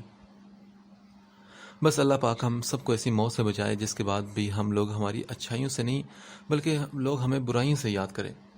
ڈی ایس پی اقبال نے دعا کی تو زارون نے آمین کہتے ہوئے ان سے اجازت طلب کی، جو چائے آنے پر اسے دوبارہ بٹھا چکے تھے۔ نور، ادھر آؤ میرے پاس۔ دی جان صبح سے اسے دیکھ رہی تھی، جس کی سوجی ہوئی آنکھیں ساری رات جاگنے اور رونے کی چغلی کھا رہی تھی۔ تمہاری طبیعت تو ٹھیک ہے نا؟ کیا ہوا ہے تمہیں؟ اس کو اپنے تخت پر بٹھاتے ہوئے انہوں نے سوال کیا تو نور نے زبان کے بجائے سر ہلانے پر اکتفا کیا۔ لیکن مجھے نہیں لگ رہا کہ تم ٹھیک ہو، یا پھر میں یہ کہہ سکتی ہوں کہ جب سے تم یہاں آئی ہو مجھے ایک دن بھی نہیں لگا کہ تم ٹھیک ہو۔ ساجدہ بیگم نے جانچی ہوئی نظروں سے اسے دیکھا، جو چہرے پر زبردستی کی مسکراہٹ سجانے میں بری طرح ناکام ہو چکی تھی۔ کیا تم زارون کی وجہ سے پریشان ہو؟ دوسری طرف سے کوئی بھی جواب نہ پا کر ساجدہ بیگم نے اندازہ لگایا تو نور نے جواب دینے کے بجائے ان کے گلے لگ کر رونا شروع کر دیا۔ نور میری جان، ہوا کیا ہے؟ ایسے کیوں رو رہی ہو؟ کیا کسی نے کچھ کہا ہے تمہیں؟ شہناز نے تو کچھ بھی نہیں کہا، مجھے بتاؤ، میں اس کے کان کھینچوں گی جس نے میری بیٹی کا دل دکھایا ہو۔ ان کی بات سن کر نور نے سر ہلایا اور کہا، نہیں دی جان، کسی نے کچھ نہیں کہا۔ تو پھر یہ آنسو کیا ہوا ہے؟ کیا زارون نے کچھ کہا ہے؟ نہیں دی جان، وہ تو مجھ سے اپنا ہر تعلق توڑ چکے ہیں۔ جب سے میں یہاں آئی ہوں انہوں نے مجھے ایک بار بھی کال نہیں کی، بلکہ کبھی میسج کر کے بھی میرا حال تک نہیں پوچھا۔ دی جان، میں مانتی ہوں کہ میری غلطی تھی جو میں نے خدیجہ پر اعتبار کیا، پر آپ بتائیں کیا میں چاہتی تھی کہ میرے ساتھ وہ سب ہو؟ آنکھوں میں شکوہ لیے اس نے ساجدہ بیگم سے پوچھا، جو پہلے سے جانتی تھی کہ اس دن زارون نے ضرور کوئی بات کی تھی جس کی وجہ سے نور نے ان کے ساتھ یہاں آنے کا فیصلہ کیا، اور تب سے اب تک ان سے جھوٹ بولتی ان کو تسلی دیتی آئی تھی کہ زارون اسے روز کال کرتا ہے۔ بیٹا، وہ غلطی تم نے انجانے میں کی تھی، پر یہ غلطی تم نے جان بوجھ کے کی ہے۔ تمہیں مجھے شہر میں ہی بتا دینا چاہیے تھا کہ زارون نے تم سے کیا کہا، پر لگتا ہے کہ تمہیں اپنی دی جان پر اعتبار نہیں تھا، جو پچھلے 1.5 مہینے سے یہ دکھ اپنے اندر لیے بیٹھی ہو۔ نہیں دی جان، ایسی بات نہیں، میں آپ کو پریشان نہیں کرنا چاہتی تھی۔ مجھے لگا کہ میں کچھ دن دور رہوں گی تو زارون خود ہی مجھے منانے آ جائے گا، پر اپنی بات ادھوری چھوڑتے ہوئے اس نے افسوس سے نظریں جھکائیں۔ پر یہ کہ میں نے تمہیں اس وقت بھی سمجھایا تھا نور کہ اس بار پہل تمہیں ہی کرنی پڑے گی، مگر تم نے ایک ہی بار میں ہار مان لی۔ اپنے حق کے لیے تو لوگ آخری سانس تک لڑ جاتے ہیں، مگر میری جان، تم نے زارون کے وقتی غصے کو یہاں آ کر اور ہوا دے دی ہے۔ میں نے کتنا سمجھایا تھا تمہیں کہ ہمارے ساتھ مت آؤ، لیکن تم نے کیا کیا؟ ہاں؟ گہری سانس لیتے انہوں نے نور کی طرف دیکھا، جس کی آنکھیں ایک بار پھر سے اشک بہانے لگی تھی۔ اچھا ٹھیک ہے، تم پریشان مت ہو، میں بات کروں گی زارون سے، اور یوں رو رو کر خود کو ہلکان مت کرو، انشاءاللہ جلد ہی سب ٹھیک ہو جائے گا۔ اسے روتا دیکھ کر اپنے ساتھ لگاتے ہوئے ساجدہ بیگم نے تسلی دی، اور آج ہی زارون کی کلاس لینے کا سوچ کر نور کو چپ کروانے لگی، جو ان چند دنوں میں ہی پریشانی سے آدھی رہ گئی تھی۔ دی جان کے سامنے رونے کے بعد نور کا دل کافی ہلکا ہو چکا تھا، تبھی ان کے کہنے پر نہانے اور کپڑے تبدیل کرنے کے بعد نیچے گئی، جہاں اب احتشام صاحب بھی زمینوں سے واپس آ چکے تھے۔ السلام علیکم بابا سائیں۔ وعلیکم السلام، کیسی ہو میری بیٹی؟ جی بابا، میں ٹھیک ہوں، پر آج آپ دوپہر میں کھانے پر کیوں نہیں آئے؟ رشیدہ کو جانے کا اشارہ کرتے ہوئے نور نے خود چائے کا کپ اٹھا کر احتشام صاحب کو تھماتے ہوئے سوال کیا۔ بس بیٹا، وہ زمین پر تھوڑا کام تھا نا، ویسے بھی آج موسم کے تیور کچھ ٹھیک نہیں، لگتا ہے کہ آج بارش ہوگی، اس لیے بس پانی کی نکاسی وغیرہ کا انتظام کرواتے کرواتے اتنا وقت ہو گیا۔ اچھا ٹھیک ہے بابا جان، آج میں نے آپ کے لیے فیوریٹ چکن کڑھائی بنائی تھی، سوچا آج آپ سے اپنی کتنی ساری تعریفیں سنوں گی، پر آپ نے نہ آ کر میرا سارا موڈ خراب کر دیا۔ منہ بسوتے اس نے مان کے ساتھ شکوہ کیا۔ جب سے وہ یہاں آئی تھی احتشام صاحب اور شہناز بیگم نے بالکل اسے بیٹیوں کی طرح رکھا ہوا تھا، اس لیے وہ بھی اتنی ہی جلدی ان سے اتنا گھل مل گئی کہ ہر بات اور شکوہ آسانی سے کر لیتی۔ او تو یہ بات ہے، تبھی میں سوچوں کہ آج میرے نہ آنے پر اتنی بے چینی کیوں، اور اگر تم نے بنائی ہے تو لے آؤ، میں ابھی کھا کر تعریفیں کر دیتا ہوں۔ نور کے منہ بسونے پر انہوں نے چائے کا کپ واپس ٹیبل پر رکھتے ہوئے کہا تو اس نے آنکھوں میں چمک لیا احتشام صاحب کو دیکھا، جنہوں نے اسے سکندر صاحب کی ساری بے رخی اور باتیں بھلا دی تھی۔ ان کی بات سن کر وہ خوشی خوشی اٹھی اور کچن کی جانب بڑھی تو سائدہ بیگم احتشام صاحب سے اناج کے بارے میں پوچھنے لگی جو کل ہی انہوں نے غریبوں میں بانٹنے کے لیے تیار کروایا تھا۔ شام کے سائے ڈھلنے کے ساتھ ہی احتشام صاحب کے اندازے کے مطابق بارش شروع ہو چکی تھی۔ تبھی نور نے دی جان کے منع کرنے کے باوجود بھی سب کام چھوڑ کر باہر کا رخ کیا، کیونکہ اب اسے نہ تو بارش سے خوف آتا تھا اور نہ ہی بادلوں کے گرجنے سے، بلکہ بارش کے ساتھ جڑی کچھ خوبصورت یادیں اسے اپنی سمت کھینچتی تھی۔ تبھی وہ بے فکر ہو کر گاؤں کی خوبصورتی کے ساتھ ساتھ وہاں کی ہر بارش کو انجوائے کرنے لگی تھی۔ وقت گزرنے کے ساتھ ساتھ اس نے اپنے اندر کے ہر ڈر کو باہر نکال دیا تھا، کیونکہ زارون کی جدائی کا خوف اس قدر شدید تھا کہ اسے ہر ڈر اس کے آگے معمولی اور بے وقت سا لگنے لگا تھا۔ مگر دی جان کی صبح کے دلاسوں اور تسلی نے اس کے اندر ایک اور امید پیدا کر دی تھی۔ تبھی آج کافی دنوں بعد وہ بارش کو اداسی کے بجائے دل کی خوشی سے انجوائے کرنے کے بعد مغرب کی اذان سنتے ہی اندر آئی تاکہ کپڑے وغیرہ چینج کر کے نماز ادا کر سکے۔ نماز کے بعد اس نے نیچے جانے کا ارادہ ترک کیا اور کچھ دیر آرام کرنے کی غرض سے لیٹ گئی، پر ابھی اسے لیٹے کچھ دیر ہی گزری تھی جب رشیدہ نے دروازے پر دستک دیتے ہوئے اسے ساجدہ بیگم کا پیغام دیا جو اسے نیچے اپنے کمرے میں بلا رہی تھی۔ ٹھیک ہے آپ جائے، میں ابھی آتی ہوں، اس سے کہنے کے ساتھ ہی نور نے اپنے بال سمیٹے جو ابھی تک گیلے تھے۔ دی جان آپ نے بلایا تھا مجھے؟ نور نے دستک دیتے ہوئے اندر قدم رکھا تو وہاں موجود شخص کو دیکھ کر اس کے لفظوں کے ساتھ قدم بھی روکے تھے۔ ہاں بیٹا آؤ میرے پاس ادھر۔ ساجدہ بیگم نے مسکراتے ہوئے اپنے پاس بلایا تو زارون جو شہناز بیگم کے منہ سے دی جان کی سخت طبیعت کا خرابی کا سنتے ہوئے سارے کام چھوڑ کر فوراً ہی حویلی پہنچا تھا، جہاں دی جان کو بالکل ٹھیک اور خوش باش دے کر اسے اپنی بے وقوفی اور جلد بازی پر افسوس بھی ہوا تھا۔ اس نے ایک نظر بھی اٹھا کر نور کو دیکھنا گوارا تک نہ کیا، جس کی نظریں مسلسل اس کے غسیلے چہرے کا طواف کرنے میں مصروف تھی۔ دی جان میں اپنے کمرے میں جا رہا ہوں، آپ پلیز میرے لیے چائے اوپر ہی بھجوا دیجیے گا، نور کے بیٹھتے اس نے کھڑے ہوتے ہوئے کہا اور ساجدہ بیگم کا جواب سنے بغیر کمرے سے نکل گیا۔ اس کے جاتے ہی نور نے حیرت سے پوچھا یہ کب آئے؟ ابھی کچھ دیر پہلے آیا یہ، اور تم ان باتوں کو چھوڑو اور جاؤ جا کر اسے کپڑے وغیرہ نکال کر دو، میرا بچہ بیچارہ سارا بارش میں بھیگ چکا ہے، دی جان نے فکر مندی سے کہا تو نور ان کی بات سنتے ہی سوچ میں پڑ گئی۔ آپ نے بلوایا ہے انہیں نا؟ دی جان کے سامنے زارون کو احترام سے پکارنا اس کی مجبوری تھی، تبھی اس نے اس کے بجائے انہیں کا استعمال کیا۔ ارے نہیں بھلا مجھے کیا ضرورت تھی اسے بلانے کی، میں نے تو شہناز سے بس اتنا کہا تھا کہ اسے بتا دے کہ تمہاری دی جان بیمار ہے، ضرورت ہو تو آ کر دیکھ جاؤ۔ ساجدہ بیگم نے آنکھوں میں شرارت لیے کہا تو نور نے فکر مندی سے ان کی طرف دیکھا۔ اوف آپ کو ایسا نہیں کرنا چاہیے تھا نا، کیونکہ میں نہیں چاہتی تھی کہ زارون یہاں زبردستی آئے یا کسی کے بلانے پر آئے۔ نور نے نظر جھکا کر مایوسی سے کہا تو دی جان نے اس کا ہاتھ تھام کر اسے کہا جب کوئی اپنا راستہ بھٹک جائے نا تو اسے یوں بے سہارا اور بے لگام نہیں چھوڑتے بیٹا کہ وہ تنگ آ کر اپنے لیے کسی دوسرے راستے کا انتخاب کر لے، اور میں نے بھی وہی کیا تاکہ کل کو زارون تنہائی کا عادی ہو کر تم سے بالکل بے نیاز نہ ہو جائے اور اپنے لیے اس زندگی کا چناؤ نہ کر لے جو نہ تو اس کے حق میں تھی اور نہ ہی تمہارے، اور بڑوں کا فرض ہوتا ہے کہ جہاں چھوٹے غلطیاں کریں انہیں سمجھایا جائے، اور میں نے تو بس اپنا فرض پورا کیا ہے، اس لیے بہتر ہے کہ تم یہاں بیٹھ کر اس طرح کی فضول باتوں پر غور کرنے کے بجائے اس کے پاس جاؤ اور جو کام تم آج سے 1.5 مہینے پہلے نہیں کر پائی اب کرو۔ میری بیٹی، مرد کو عورت کے لاپرواہ ہونے یا اس سے دور رہنے پر تب فرق پڑتا ہے جب عورت نے اسے اتنا مان اور پیار دیا ہو جس کی اس کو ضرورت تھی، اور تم دونوں کا تو معاملہ اس سے کچھ ہٹ کر ہے۔ پہلے تم دونوں اپنے رشتے میں لاپرواہی برتی اور اب زارون برت رہا ہے تاکہ تم اسے سمجھو کہ تم کسی کے کہنے میں آ کر اس کے قریب مت جاؤ۔ وہ اپنے رشتوں میں بہت انا پسند ہے اور تمہارے معاملے میں تو وہ انتہا پسند بھی ہو چکا ہے، اس لیے اسے خود سے مزید دور رکھ کر اسے تکلیف مت دو۔ تم نے آج اسے نہ سنبھالا تو وہ ہمیشہ کے لیے پتھر بن جائے گا۔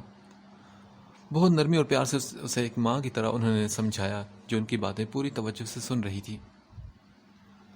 ٹھیک ہے دی جان، آپ جیسا کہیں گی میں ویسا ہی کروں گی۔ ان کی بات مکمل ہوتے ہی نور نے انہیں زارون کو جلد راضی کرنے کی تسلی دی اور اٹھ کر کمرے سے باہر آ گئی تاکہ اوپر جا کر اس کھڑوس کو دیکھ سکے جو پچھلے 1.5 مہینے سے منہ پھلائے اس سے ناراض بیٹھا تھا، اور اب بھی ایسا ہی تھا۔ کمرے میں آتے ہی زارون کو شدت سے اپنی بیوقوفی پر غصہ آیا کہ کیوں اس نے شہناز بیگم کی بات پر یقین کیا۔ اف، یہ عورتیں ہوتے ہی چلاک ہیں، ہم مرد معصوم ان کی باتوں میں آ جاتے ہیں۔ الماری سے اپنے کپڑے نکالتے ہوئے مسلسل بڑھا رہا تھا جب کسی نے دروازے پر دستک دی۔ زارون کو لگا کہ شاید اس کے لیے چائے لے کر کوئی ملازم آیا ہے، اس لیے وہ بولا، آ جائیں۔ وہ بے فکری سے اجازت دیتے ہوئے اپنی شرٹ پہننے لگا۔ نور کو کمرے میں داخل ہوتا دیکھ کر اس نے شرٹ کے بٹن بند کیے اور کہا، تم یہاں کیوں آئی ہو؟ کیا مطلب کیوں آئی ہوں؟ آپ کے لیے اطلاع کے لیے عرض ہے کہ اب یہ کمرہ میرا ہے اور پچھلے 1.5 مہینے سے میں یہیں قیام پذیر ہوں۔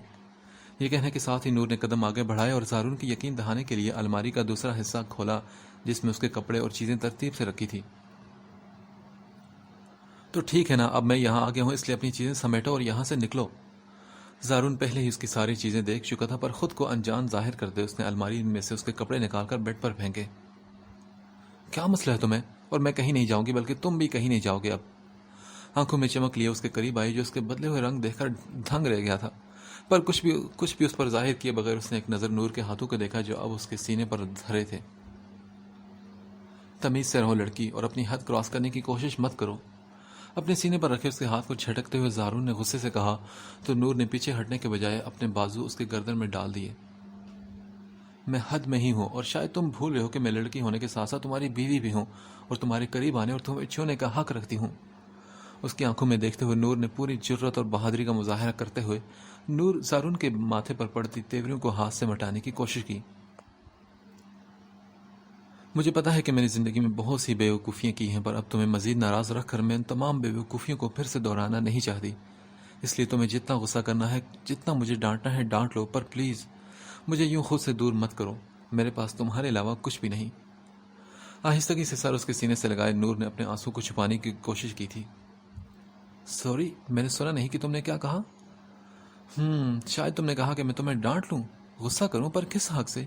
تم نے تو آج تک مجھے اتنا حق بھی نہیں دیا کہ میں اپنی زندگی میں تھوڑی سی جگہ دے سکوں، بلکہ تمہیں تو مجھ سے زیادہ اس دوست کو اہمیت دینا بہتر لگا جو تمہیں اس دلدل تک لے گئی جہاں اس دن اگر احمد نہ پہنچتا تو۔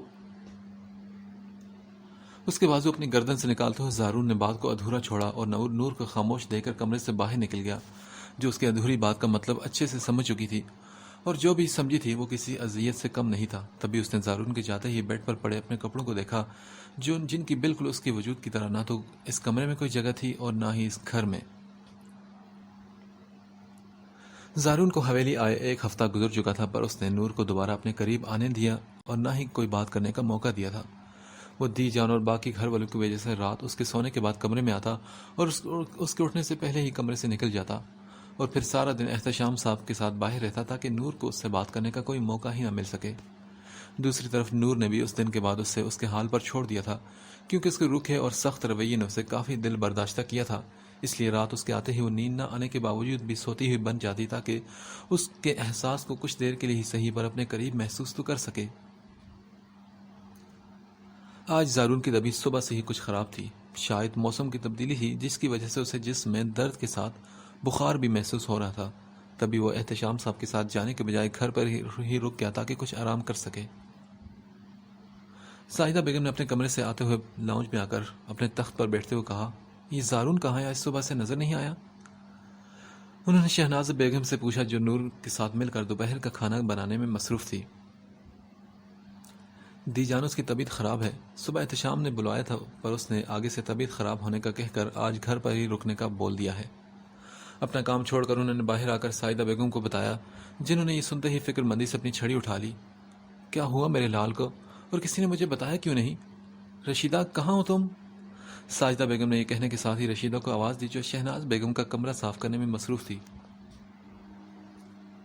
کچھ زیادہ نہیں، بس بخار ہے، شاید موسم کی تبدیلی کی وجہ سے، اس لیے آپ پریشان مت ہوں۔ میں ابھی کچھ دیر پہلے ہی ناشتہ کروا کر دوائی دے کر آئی ہوں، انشاءاللہ جلد ہی ٹھیک ہو جائے گا۔ اچھا ٹھیک ہے، اگر میں ایک نظر دیکھ لیتی ہوں تو دل کو سکون مل جائے گا مجھے۔ پتہ نہیں میرے بچے کی خوشیوں کو کس کی نظر لگی جو کچھ ہی دنوں میں بالکل مرجھا سا گیا ہے۔ مجھے بھی یہی لگ رہا ہے، تبھی میں نے سوچا کہ ہم زارون اور نور کے ولیمے کی تقریب رکھ لیں تاکہ گھر کے ماحول میں کچھ تبدیلی آ جائے۔ شہناز بیگم نے اپنے ذہن میں چلنے والے ارادے سے سائدہ بیگم کو آگاہ کیا تو انہوں نے ان کی ہاں میں ہاں ملائی۔ ہاں، یہ بالکل ٹھیک ہے شہناز، میں بھی کافی دنوں سے نوٹ کر رہی ہوں کہ جیسے نور اور زارون ہمیں دکھانے کی کوشش کر رہے ہیں ویسا کچھ نہیں، بلکہ ان کے درمیان کچھ بھی ٹھیک نہیں ہوا۔ سائدہ بیگم نے بھی اپنے خدشے کا اظہار کیا تو شہناز بیگم نے ان کی بات کی تصدیق کی۔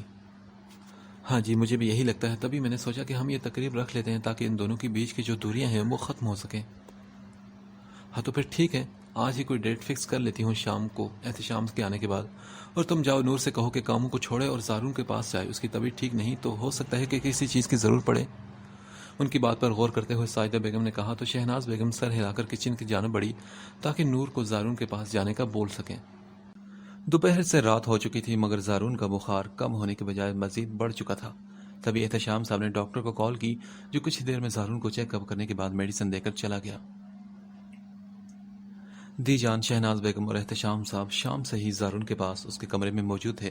تبھی نور نے ان سب کو اپنے ہونے کا یقین دلا کر آرام کرنے کا کہا کیونکہ کافی وقت ہو چکا تھا۔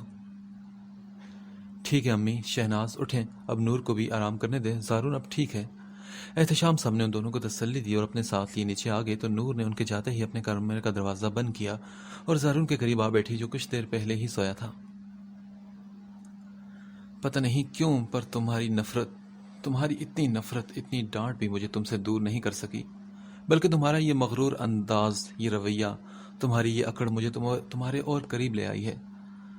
ہاں زارون، نور کو تم سے محبت ہونے لگی ہے، تمہاری ہر چیز، ہر بات مجھے اچھی لگنے لگی ہے۔ بس اب تم یہ ناراضگی چھوڑ دو نا تاکہ ہم دونوں پچھلی باتوں کو بھول کر اپنی نئی زندگی کا آغاز کر سکیں، ایک ایسی زندگی جس میں صرف تم ہو، میں ہوں اور ہماری چھوٹی سی دنیا ہو۔ اس کے قریب بیٹھتے ہوئے نور نے اس کے بخار سے تپتی ہوئی پیشانی پر بوسہ دیا تو زارون نے اس کے پہلے لمس پر بمشکل خود کو آنکھیں کھولنے سے روکا تھا۔ مجھے پتا ہے کہ جب سے میں تمہاری زندگی میں آئی ہوں میں نے تمہیں بہت تنگ کیا ہے، بہت ساری غلطی کی ہیں جس کے لیے تم نے مجھے معاف کر دیا کیونکہ وہ صرف میری اور تمہاری ذات تک محدود تھی، مگر اس بار جو میں نے غلطی کی ہے وہ نہ تو معمولی تھی اور نہ ہی ہم دونوں کی ذات تک محدود۔ تبھی شاید تم اب تک مجھے معاف نہیں کر پائے، یا یہ کہنا بہتر ہوگا کہ اس بار میں نے صحیح معنوں میں تمہارا دل دکھایا ہے، اسی لیے تم میرے معاملے میں اتنے پتھر دل ہو چکے ہو کہ میری کوئی التجا، کوئی معافی، حتیٰ کہ میرے کوئی آنسو تمہیں نظر نہیں آ رہا۔ یہ کہنے کے ساتھ ہی ایک موتی ٹوٹ کر زارون کے گال پر گرا جسے جلدی سے صاف کرتے ہوئے اس نے وہاں سے اٹھنا چاہا مگر زارون نے فوراً سے آنکھیں کھول کر اس کا ہاتھ تھام لیا۔ تمہارے معاملے میں زارون علی کا دل کبھی بھی پتھر نہیں ہو سکتا نور، اگر وہ محبت کرنا اور اسے پانا جانتا ہے تو نبھانے کے لیے تو اپنی جان بھی دے سکتا ہے، بس تم کبھی حق سے مانگ کر تو دیکھو، اگر کبھی انکار کر دوں تو جو سزا دینا چاہو مجھے منظور ہے۔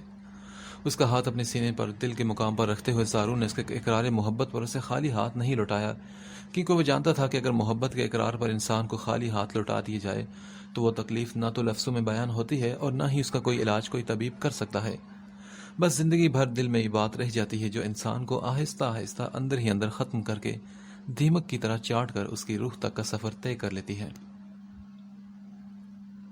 مطلب تم میرے ساتھ ابھی بھی محبت نبھاؤ گے، یہ جانتے ہوئے بھی کہ تم مجھے جہاں سے لے کر آئے تھے اس جگہ پر کوئی 7 پردوں میں بھی اپنا وجود چھپا کر رکھے پر کہلائے گا وہ ناپاک ہی۔ آنکھوں میں ایک آس لیے اس نے زارون سے وہ سوال کیا جو ایک بار پہلے بھی ان کے رشتے میں دراڑ ڈال چکا تھا۔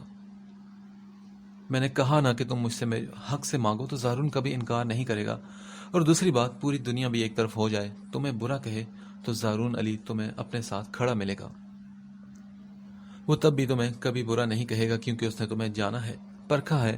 تم بہت معصوم ہو نور جو اس ظالم دنیا کو پہچان نہیں پائی، اور یہ سب ہماری قسمت میں لکھا تھا، اسے ایسا ہی ہونا تھا، اس لیے خود کو تکلیف مت دو یہ سوچ کر کہ میں کبھی تم سے تمہارے کردار کی صفائی مانگوں گا، اور جس دن میں مانگ لوں سمجھ لینا کہ زارون علی بدل چکا ہے، تم اس دن بے شک میری محبت کو الوداع کہہ کر چلی جانا۔ اس کا ہاتھ اپنے لبوں سے لگاتے ہوئے نرمی سے اسے اپنے حصار میں لے چکا تھا جس کے آنسو قطار در قطار اس کی آنکھوں سے بہہ رہے تھے۔ نور صرف تمہاری ہے زارون، وہ تم سے کبھی بے وفائی نہیں کرے گی۔ اس نے روتے ہوئے اپنی آنسو کے بیچ اپنی بات مکمل کی تو زارون نے اسے اپنے سینے سے لگایا۔ ہاں ہاں جانتا ہوں تم بدتمیز چڑیل ہو پر ہو با وفا۔ نم آنکھوں سے مسکراتے ہوئے زارون نے اس کی پیشانی پر بوسہ دیا جو اب اس کے سینے میں منہ چھپائے رو رہی تھی۔ نور یار بس بھی کرو نا، کیا سارے آنسو آج ہی بہا دو گی میری جان؟ میں تمہیں یاد دلا دوں کہ مجھے پہلے ہی اتنا زیادہ بخار ہے جس کی وجہ سے میرے سر میں درد ہے، اور اب تمہارے رونے دھونے سے مزید درد بڑھ چکا ہے، اس لیے پلیز چپ کر جاؤ۔ زارون نے اسے کھل کر آنسو بہان دینے کے بعد ٹوکا تو اس نے اس کے سینے سے سر اٹھایا جہاں سے اس کی ساری شرٹ وہ اپنے آنسو سے بھیگا چکی تھی۔ چپ بھی ہو جاؤ نا، اب کس بات کا رونا ہے جو تب سے تم آنسو بہا رہی ہو؟ سائڈ ٹیبل پر پڑے ٹشو کے ڈبے سے ٹشو نکالتے ہوئے زارون نے خود ہی اس کے آنسو کو صاف کیا تھا۔ بس زارون، مجھے ڈر لگ رہا ہے کہ اگر تمہاری یہ ناراضگی کچھ دن اور قائم رہتی یا تم آج میری محبت کا جواب محبت سے نہ دیتے تو میرا ساتھ ساتھ میرا دل بھی مایوس ہو جاتا۔ تو میں نے تمہیں اور تمہارے دل کو مایوسی سے بچا لیا ہے نا، جس کا تمہیں ڈر تھا۔ تو پھر بس اب سارے ڈر اور خوف اپنے دل سے نکال دو اور اپنے دل میں صرف مجھے جگہ دو، تاکہ تمہیں ہر پل یہ احساس رہے کہ زارون علی کبھی بھی تم پر کوئی تکلیف کوئی دکھ نہیں آنے دے گا۔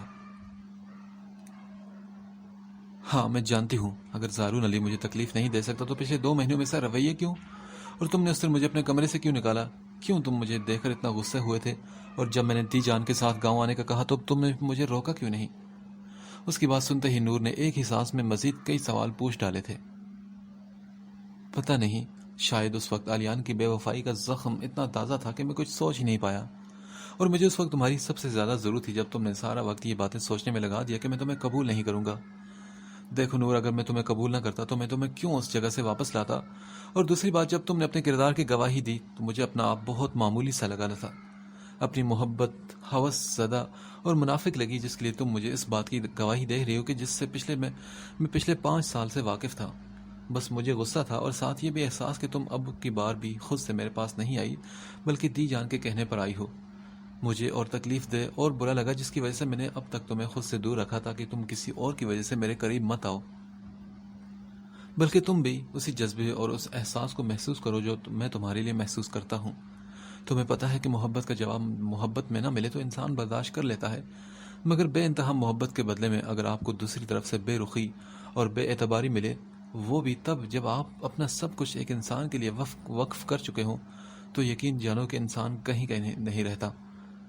وہ اس دعا کی طرح بن جاتا ہے جو نہ تو فرش پر پلٹتی ہے اور نہ ہی عرش تک پہنچتی ہے، بلکہ بیچ راستے میں اٹک کر انسان کو یہ وہم دلاتی ہے کہ وہ قبول ہو چکی ہے یا ہو جائے گی۔ اور میں نہیں چاہتا تھا کہ اب میں ساری زندگی اس دعا کی طرح گزاروں، تبھی میں نے تمہیں وقت دیا سوچنے کا، سمجھنے کا، تاکہ تم خود فیصلہ کرو کہ تمہیں میرے ساتھ رہنا ہے یا نہیں۔ زارون نے بے حد پیار سے اسے بات سمجھائی تھی۔ تو اگر میں نہ رہنا چاہتی تو؟ اس کی آنکھوں میں دیکھتے ہوئے نور نے ایک اور سوال کیا۔ تو بھی میں تم سے دستبردار نہیں ہو سکتا تھا، کیونکہ میں یہ تو برداشت کر سکتا ہوں کہ تم مجھ سے دور رہو، پر مجھ سے یہ بات نہ کرو، پر میری نظر سے اوجھل ہو، یہ میں برداشت نہیں کر سکتا۔ اس کے سوال کا جواب دیتے ہوئے زارون نے اسے خود سے مزید قریب کیا تو نور نے اسے ایک گھوری سے نوازا۔ اچھا، اب زیادہ فری ہونے کی ضرورت نہیں، کیونکہ میں ابھی بھی ناراض ہوں۔ کیسے تم نے اتنے دن مجھ سے بات نہیں کی، مجھ پر غصہ کیا اور اتنی بار ڈانٹا بھی مجھے؟ اچھا ٹھیک ہے، منا لوں گا تمہیں، پر ابھی نہیں، ابھی سو جاؤ، بہت وقت ہو چکا ہے، ویسے بھی ہمیں صبح جلدی نکلنا ہے۔ کہاں جانا ہے ہم نے؟ بس ہے نا ایک سرپرائز، اس لیے کل تک کا ویٹ کرو بیبی۔ اپنے ہونٹ اس کے رخسار سے مس کرتے ہوئے زارون نے اسے کشمکش میں ڈالا تھا۔ زارون پلیز بتا دو نا، مجھ سے انتظار نہیں ہوتا۔ اف میری جان، سرپرائز کا مطلب ہوتا ہے سرپرائز، ایک راز، اور راز وقت سے پہلے بتا دیا جائے تو سارا مزہ خراب ہو جاتا ہے نا، اس لیے صبر کرو، کیونکہ صبر کا پھل ہمیشہ میٹھا ہوتا ہے۔ اچھا نا، پر تھوڑا سا اشارہ تو دے دو کہ کہاں جانا ہے ہم نے۔ اس کی باری بات سنتے ہی نور نے کہا تو زارون نے اسے غصے سے دیکھا، جو مسکین سا چہرہ بنائے اس کے جواب کی منتظر تھی۔ کیا کروں میں تمہارا؟ قسم سے بہت ہی بدتمیز لڑکی ہو تم۔ اپنی مسکراہٹ چھپاتے ہوئے زارون نے اس کی ناک دبائی، جو بدتمیز لفظ سنتے ہی پوری آنکھیں کھول کر اسے گھورتے ہوئے دوسری طرف کروٹ لے کر خاموشی سے لیٹ گئی تھی۔ صبح ہوتے ہی زارون نے اپنے قریبی دوست کی شادی میں جانے کا بتایا اور سب کو تیار ہونے کا کہا، تو نور نے بھی خاموشی سے کوئی بھی سوال و جواب کیے بغیر شہناز بیگم کا لائے ہوا ڈریس پہنا۔ زارون میں ٹھیک لگ رہی ہو نا؟ زارون کو کمرے میں آتا دیکھ کر نور نے چہرے پر فکر مندی سجائے سوال کیا۔ اچھی لگ رہی ہو، سر سے پیر تک اس کا جائزہ لے کر اس نے کہا تھا۔ کیا بس اچھی لگ رہی ہوں؟ اس کے جواب کو دوہرا کر نور نے سوال کیا تو زارون نے اس سے نظریں ہٹا کر سر ہلایا۔ میں نے کہا اچھی لگ رہی ہو، بلکہ بہت اچھی۔ اب بس ٹائم ضائع مت کرو اور آ جاؤ نیچے، سبھی لوگ تیار بیٹھے ہیں۔ اپنا والٹ اور موبائل اٹھاتے اس نے نور سے کہا جو ویسے ہی منہ پھلائے کھڑی تھی. اسے وہیں کھڑا دیکھ کر زارون نے پلٹ کر پوچھا کیا ہوا, جانا نہیں کیا؟ نہیں جانا میں نے. مطلب کہ حد ہے کہ تمہیں تو ٹھیک طرح سے کسی کی تعریف بھی کرنا نہیں آتی. میں اتنی محنت سے تمہارے لیے تیار ہوئی اور تم نے ایک بس نگاہ ڈال کر کہہ دیا کہ بس اچھی لگ رہی ہو. بھاڑ میں جاؤ تم. نور نے اپنے غصے کا اظہار کیا تو زارون نے اس کی بات سنتے ہوئے گہری سانس لی اور قدم واپس اس کی جانب بڑھائے. اچھی مطلب ہوتا ہے بہت پیاری لگ رہی ہو تم. اپنا ہاتھ اس کی کمر پر رکھتے ہوئے زارون نے اسے خود سے قریب کرتے ہوئے اپنی بات کو جاری رکھا اور کہا بالکل ایک پری جیسی, بلکہ بیبی ڈال جیسی لگ رہی ہو میری جان. اس کی پیشانی پر بوسہ دیتے ہوئے زارون نے اس کی تعریف کی تو نور نے شرماتے ہوئے پلکیں جھکا کر اس کا شکریہ ادا کیا. اچھا اتنا بہت ہے یا اور بھی جھوٹ بولوں؟ آنکھوں میں شرارت لی اس نے نور سے پوچھا جو شرمانے کے چکر میں اس کی بات کے مفہوم سمجھے بغیر ہی سر ہلا گئی تھی. اچھا اور بھی جھوٹ بولوں کیا؟ زارون نے اسے پھر پوچھا تو نور نے اس کے لفظوں پر غور کرتے اسے پیچھے کی جانب دھکیلا. زارون تم تو ہو ہی بدتمیز. غصے سے لال ہوتے اس نے زارون کو مزید چند القابات سے نوازا اور ایک کشن اٹھا کر اس کی جانب اچھالا اور اپنا پاؤچ اٹھا کر کمرے سے نکل گئی تو زارون بھی ہنستے ہوئے اس کے پیچھے باہر کی جانب بڑھا تھا. یہ تو زارون نے سکندر صاحب کے گھر کے سامنے گاڑی روکی تو نور نے حیرت سے اپنے سامنے موجود گھر کو دیکھا جہاں روشنیوں کے ساتھ کافی چہل پہل بھی تھی. ہم یہاں کیوں آئے ہیں؟ مجھے اندر نہیں جانا زارون, پلیز مجھے گھر لے چلو. ایک نظر اس جگہ کو دیکھنے کے بعد نور نے آنکھوں میں نمی لیے زارون سے کہا جو اب گاڑی ایک سائڈ پر لگاتے ہوئے اپنی طرف کا دروازہ کھول کر باہر نکلا اور گھوم کر اس کی جانب کا دروازہ کھول چکا تھا. کیوں نہیں جانا؟ نور دیکھو زندگی میں بہت سی رنجشیں آتی ہیں جنہیں بھولنا انسان کے بس میں نہیں ہوتا, پر اگر انہیں یاد رکھنے سے تکلیف ہو تو مجھے لگتا ہے کہ ان کو بھول ہی جانا چاہیے. باقی تمہارے گھر والوں کا رد عمل زارون کے عمل کا جواب ہے. اس وقت حالات ایسے تھے کہ وہ نہ تو تم پر اعتبار کر سکتے تھے اور نہ زارون پر, اس لیے جہاں تک تمہیں لگتا ہے کہ تم بے قصور ہو تو میری جان قصوروار وہ بھی نہیں. دی جان نے بہت نرمی سے اسے سمجھایا جس کی آنکھیں ضبط سے سرخ پڑ چکی تھی. پر دی جان یہ لوگ مجھ سے نفرت کرتے ہیں, میں یہاں کیسے جاؤں؟ پوری بات سننے کے بعد نور نے ایک اور نقطہ اٹھایا. نفرت نہیں کرتے بیٹا, بس کچھ غلط فہمیوں کی پٹی تھی جو کچھ وجوہات کی وجہ سے ان سب کی آنکھوں سے بن گئی تھی, جسے اللہ پاک نے بہت طریقے سے اتار دیا ہے. تبھی تمہارے ابو اور بھائی زارون کے پاس آئے تھے تم دونوں کو منانے کے لیے. مطلب آپ یہ سب جانتی تھی کہ زارون ہمیں کہاں لے کر جا رہا ہے؟ حیرت سے ان کا چہرہ دیکھتے اس نے سوال کیا تو سائدہ بیگم نے سر ہلا دیا. ہاں ہم سبھی جانتے تھے, اور تم بھی اب جان لو کہ تمہارے ابو کے ساتھ ساتھ تمہارے بھائی اور پھوپھو بھی اپنے کیے پر شرمندہ ہیں اور ان سب کو اپنی کی ہوئی زیادتی کی سزا مل چکی ہے. اس لیے اب تم بھی انہیں معاف کر دو اور اپنا دل صاف کر کے ان تمام خوشیوں کی جانب قدم بڑھاؤ جو تمہاری منتظر ہیں. وہ سبھی اس کے فیصلے کے انتظار میں تھے. تبھی اس نے سر ہلایا اور بولی ٹھیک ہے. پھر اس نے زارون کے بڑے ہاتھ کو تھاما اور گاڑی سے باہر نکل کر ان سب کے ساتھ ہی اندر کی جانب بڑھی جہاں حارث اور حاشر نے اسے دیکھتے اپنے سینے سے لگایا اور اپنی تمام پرانی رنجشوں کو ختم کیا اور اندر کی جانب لے کر بڑھے جہاں سکندر صاحب صبح سے ہی اس کے انتظار میں بیٹھے تھے. فریحہ بیگم اور سارا سے ملنے کے بعد اس کے اندر کے باقی شکوے شکایات بھی ختم ہو چکی تھے. تبھی اس کی نظر ویل چیئر پر بیٹھے اپنے باپ پر پڑی جو آپ بے بسی کی تصویر بنے اشارے سے اسے اپنی جانب بلا رہا تھا. ابو یہ سب کیسے ہوا؟ نور نے ان کے قریب نیچے زمین پر بیٹھ کر ان کے لاچار وجود کو دیکھا تو سکندر صاحب کی آنکھیں بھی اشک بار ہوئی. انہوں نے کچھ کہنے کے لیے ہونٹ ہلانے چاہے مگر وہ کچھ کہہ نہ پائے اور تبھی انہوں نے تڑپ کر اپنے ہاتھ اس کے آگے جوڑ دیے. ابو بس کریں, میں نے آپ کو معاف کیا, آپ بھی مجھے معاف کر دیں. آنسو بہاتے ہو آج وہ اپنے رشتوں کے بیچ جتنا خود کو خوش نصیب سمجھتی کم تھا. اب بس یہ رونے دھونے کا پروگرام ختم کرو یار. پہلے ہی میری شادی آپ سب کی وجہ سے پورے 9 مہینے لیٹ ہو چکی ہے. اب بھی کیا آپ لوگ چاہتے ہیں کہ میں پھر سے کچھ مہینے انتظار کروں؟ حارث نے نور کے چپ ہونے کے کوئی بھی آثار نہ دے کر خفگی سے کہا تو سکندر صاحب کے ساتھ ساتھ نور کے چہرے پر بھی مسکراہٹ آئی کیونکہ آج وہ سمجھ چکی تھی کہ غلطیوں کو معاف کر دینا اور ان سے سبق سیکھنا ساری عمر بیٹھ کر ان پر ماتم کرنے یا خود کو تکلیف دینے سے بہتر تھا.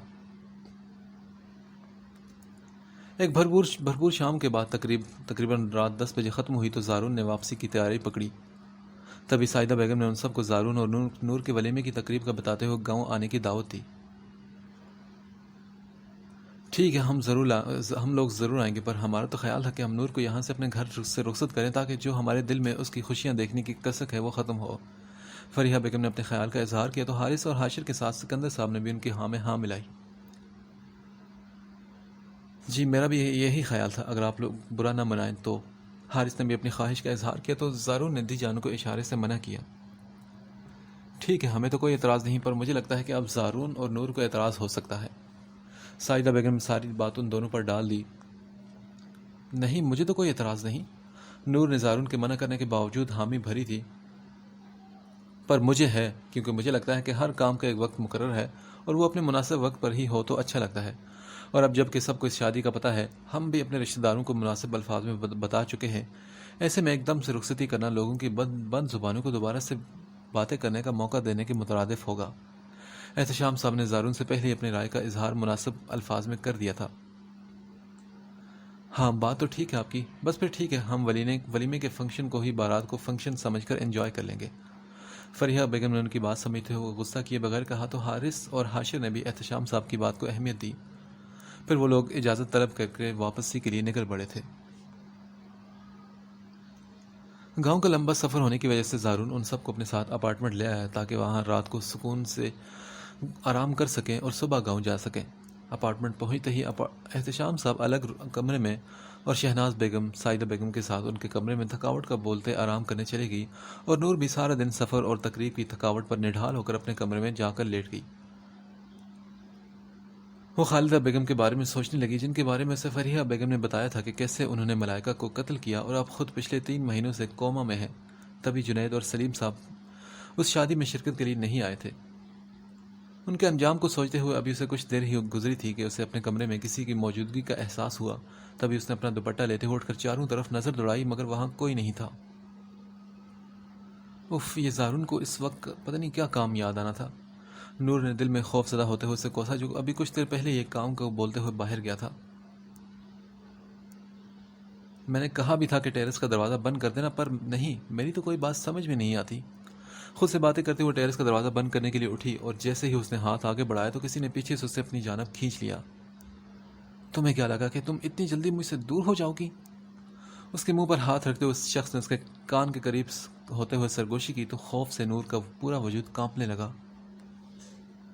تمہیں کیا لگا کہ تم مجھ سے اتنی جلدی پیچھا چھڑوا لو گی اور میں تمہیں آسانی سے زارون کا ہونے دوں گا؟ اگر تم یہ سوچ رہی تھی تو یہ تمہاری غلط فہمی ہے۔ زین کبھی بھی تمہیں نہیں چھوڑے گا۔ آہستگی سے ہونٹ اس کی گردن پر رکھتے ہوئے اس نے بوسہ دیا تو نور کو وہ لمس جانا پہچانا سا لگا، اور ساتھ ہی آواز بھی۔ تبھی اس نے خوف کے باوجود بھی اس کا ہاتھ ہٹا کر اپنا رخ دوسری جانب کیا، جہاں کھڑے انسان کو دیکھتے ہی اس کی آنکھیں پھٹی کی پھٹی رہ گئی تھی۔ زارون، تم زین کیسے ہو سکتے ہو؟ نہیں، تم نہیں ہو، وہ تو آلیان تھا نا؟ خود کو چیخنے سے روکتے ہوئے اس نے اٹکتے ہوئے اپنی بات مکمل کی۔ کیوں؟ میں کیوں نہیں ہو سکتا؟ اور آلیان نے تمہارے ساتھ جھوٹ بولا تھا کہ تم اپنی غلطی کو چھپانے کے لیے مجھے کچھ نہ بتاؤ اور وہ اپنا کام آسانی سے کر سکے۔ 2 قدم اس کی جانب بڑھاتے ہوئے زارون نے اسے پیچھے دیوار کے ساتھ لگایا، جو ابھی تک آنکھوں میں خوف لیے کانپ رہی تھی۔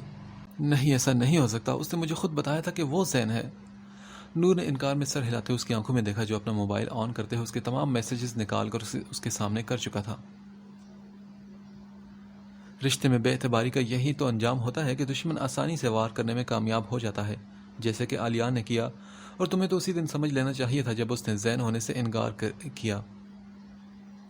حالانکہ اس کے پاس موقع تھا، اگر وہ زین ہوتا تو وہ بہت آسانی سے اپنے مقصد میں کامیابی حاصل کر سکتا تھا۔ اس کا ہاتھ پکڑتے ہوئے بیڈ پر بٹھا کر زارون نے اس کے ڈر کو کم کرنے کی کوشش کی، جو ایک دم سے زین کا نام سنتے اور اس کا وجود محسوس کرتے اس کے چہرے پر آ چکی تھی۔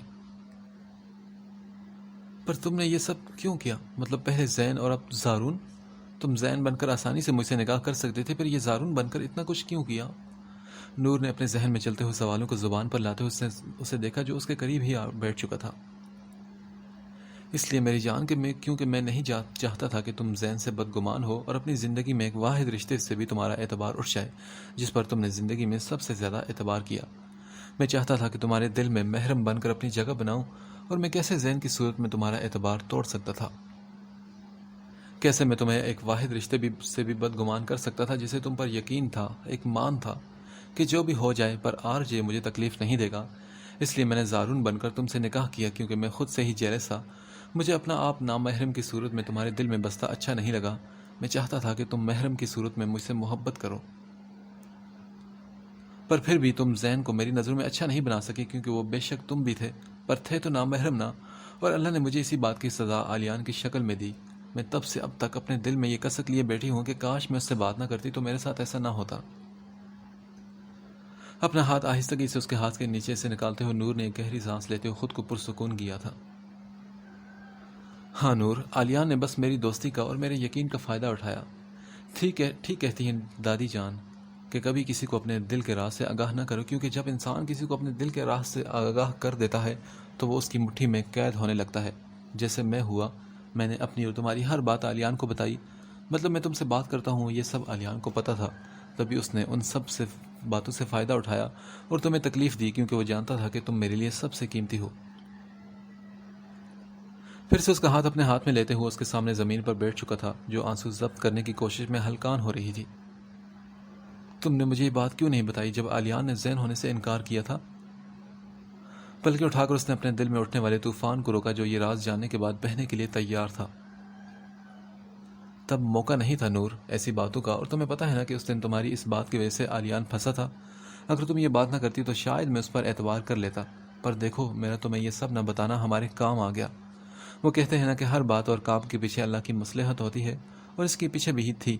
تبھی جب تم نے آخری میسج کیا کہ تم اب مجھ سے بات نہیں کرو گی کیونکہ تم اپنے شوہر کو دھوکہ نہیں دے سکتی، تو قسم سے دل کیا کہ فوراً جا کر تمہیں بتا دوں کہ تمہارا دل ہلکا کر دوں، پر پتہ نہیں کس چیز نے مجھے روکا۔ میں تو کیوں تمہیں سب کچھ نہیں بتا پایا۔ نم آنکھوں سے مسکراتے ہوئے زارون نے نور کو دیکھا، جس کا ضبط جواب دیکھ چکا تھا۔ ایک گناہ کا احساس کہ وہ آلیان تھا، اس سے بات کرنے کی وجہ سے وہ یہ سب ہوا، اس کے دل سے دھل چکا تھا۔ قسم سے نور، مجھے نہیں پتا تھا کہ تم اتنی نادان ہو کہ میرے اتنے ثبوت چھوڑنے کے باوجود بھی نہیں سمجھے کہ میں ہی زین ہوں۔ اس دن یونیورسٹی میں نے تمہیں میسج کیا کہ کہاں ہو تم نے کہا یونیورسٹی میں ہوں، اور اس کے فوراً بعد میرا آنا، نکاح کرنا۔ تمہیں سمجھ نہیں میں نہیں آیا تھا کیا؟ اور جب تم زین سے بات کر رہی ہوتی اسی وقت میرا وہاں آنا، تمہیں تب بھی سمجھ نہیں آیا کچھ بھی؟ اف اللہ، کس بے وقوف کے پلے باندھ دیا ہے مجھے۔ سر دونوں ہاتھوں میں لیتے اس نے نور کو بہت سی باتوں سے آگاہ کیا جو اس کے سامنے ہونے کے باوجود بھی اسے سمجھ نہیں آئی تھی۔ میں نے بس ایک بار تمہاری آواز فون پر سنی تھی، مجھے کیا پتا تھا کہ تم زین ہو، اور عالیہ نے جب یہ کہا کہ وہ زین ہے تو مجھے یقین آ گیا۔ آنکھوں کو ہاتھ کی پشت سے رگڑتے اس نے جواب دیا تو زارون نے ہاتھ اپنے سر پر مارا۔ نور میری جان، پتہ ہے مسئلہ کیا ہے تمہارا؟ یہی تمہارا مسئلہ ہے کہ باتوں کو سمجھنے کے لیے دماغ کی ضرورت ہے جو تمہارے پاس نہیں۔ اور میری جان، بعض دفعہ کہانی کے کردار جو ہمیں دکھائے جاتے ہیں یا نظر آتے ہیں وہ ویسے نہیں ہوتے، کیونکہ لکھنے والا ہمارے دماغ سے کھیلتا ہے، وہ اس کردار کو ہمیشہ پردے میں رکھتا ہے جو سب سے اہم ہوتا ہے، اور زین کا کردار ہم سب سے اہم تھا، جس نے اپنی منزل پر پہنچ کر ہی تمہارے سامنے آنا تھا۔ تو بس دیکھو، آج میں تمہارے سامنے ہوں، اب جو سزا دینی ہے دے لو مجھے۔ اس کے قریب بیٹھتے ہوئے زارون نے آنکھوں میں چمک لیے کہا تو نور نے کچھ کہنے کے بجائے اس کے سینے پر سر ٹکا دیا۔ نور، تم صرف میری ہو، بس زارون علی کی نور کا نام اس دنیا میں بھی میرے نام کے ساتھ آئے گا اور آخرت میں بھی۔ اسے اپنے حصار میں لیتے ہوئے زارون نے محبت سے چور لہجے میں کہا تو نور نے سر اٹھا کر اس کی پیشانی پر اپنے لب رکھے تو زارون نے بھی اسے اپنی باہوں میں لے لیا۔ میں نے یہ کہا تھا نا کہ یہ آنسو تمہیں اور بھی خوبصورت بنا دیتے ہیں، پر مجھے نہیں پتا تھا کہ تم میری بات کو اتنا سیریس لے لو گی۔ ہونٹ اس کی آنکھوں پر رکھتے ہوئے زارون نے شکوہ کیا تو نور نے مسکراتے ہوئے اس کی آنکھوں میں دیکھا جہاں بس محبت ہی محبت تھی۔ لیجیے ڈیئر لسنرز، آج اس خوبصورت کہانی کا بھی اختتام ہو چکا ہے۔ آپ سبھی کی طرح میں بھی یہ سمجھ رہا تھا کہ زین جو ہے وہ آلیان ہے، مگر زین تو خود زارون نکلا۔ چلیں، جو ہوتا ہے اچھے کے لیے ہوتا ہے۔ امید ہے کہ آپ سب کو یہ کہانی بہت زیادہ پسند آئی ہوگی، اور جنہیں پسند آئی ہے وہ لائک، شیئر اور کمنٹ ضرور کیجیے گا، اور ہمارے چینل کو جس نے ابھی تک سبسکرائب نہیں کیا وہ لوگ بھی تمام لوگ سبسکرائب کر لیں تاکہ میری ہر نئی آنے والی ویڈیو اور اس طرح کے خوبصورت سے ناول آپ لوگوں تک پہنچ سکیں۔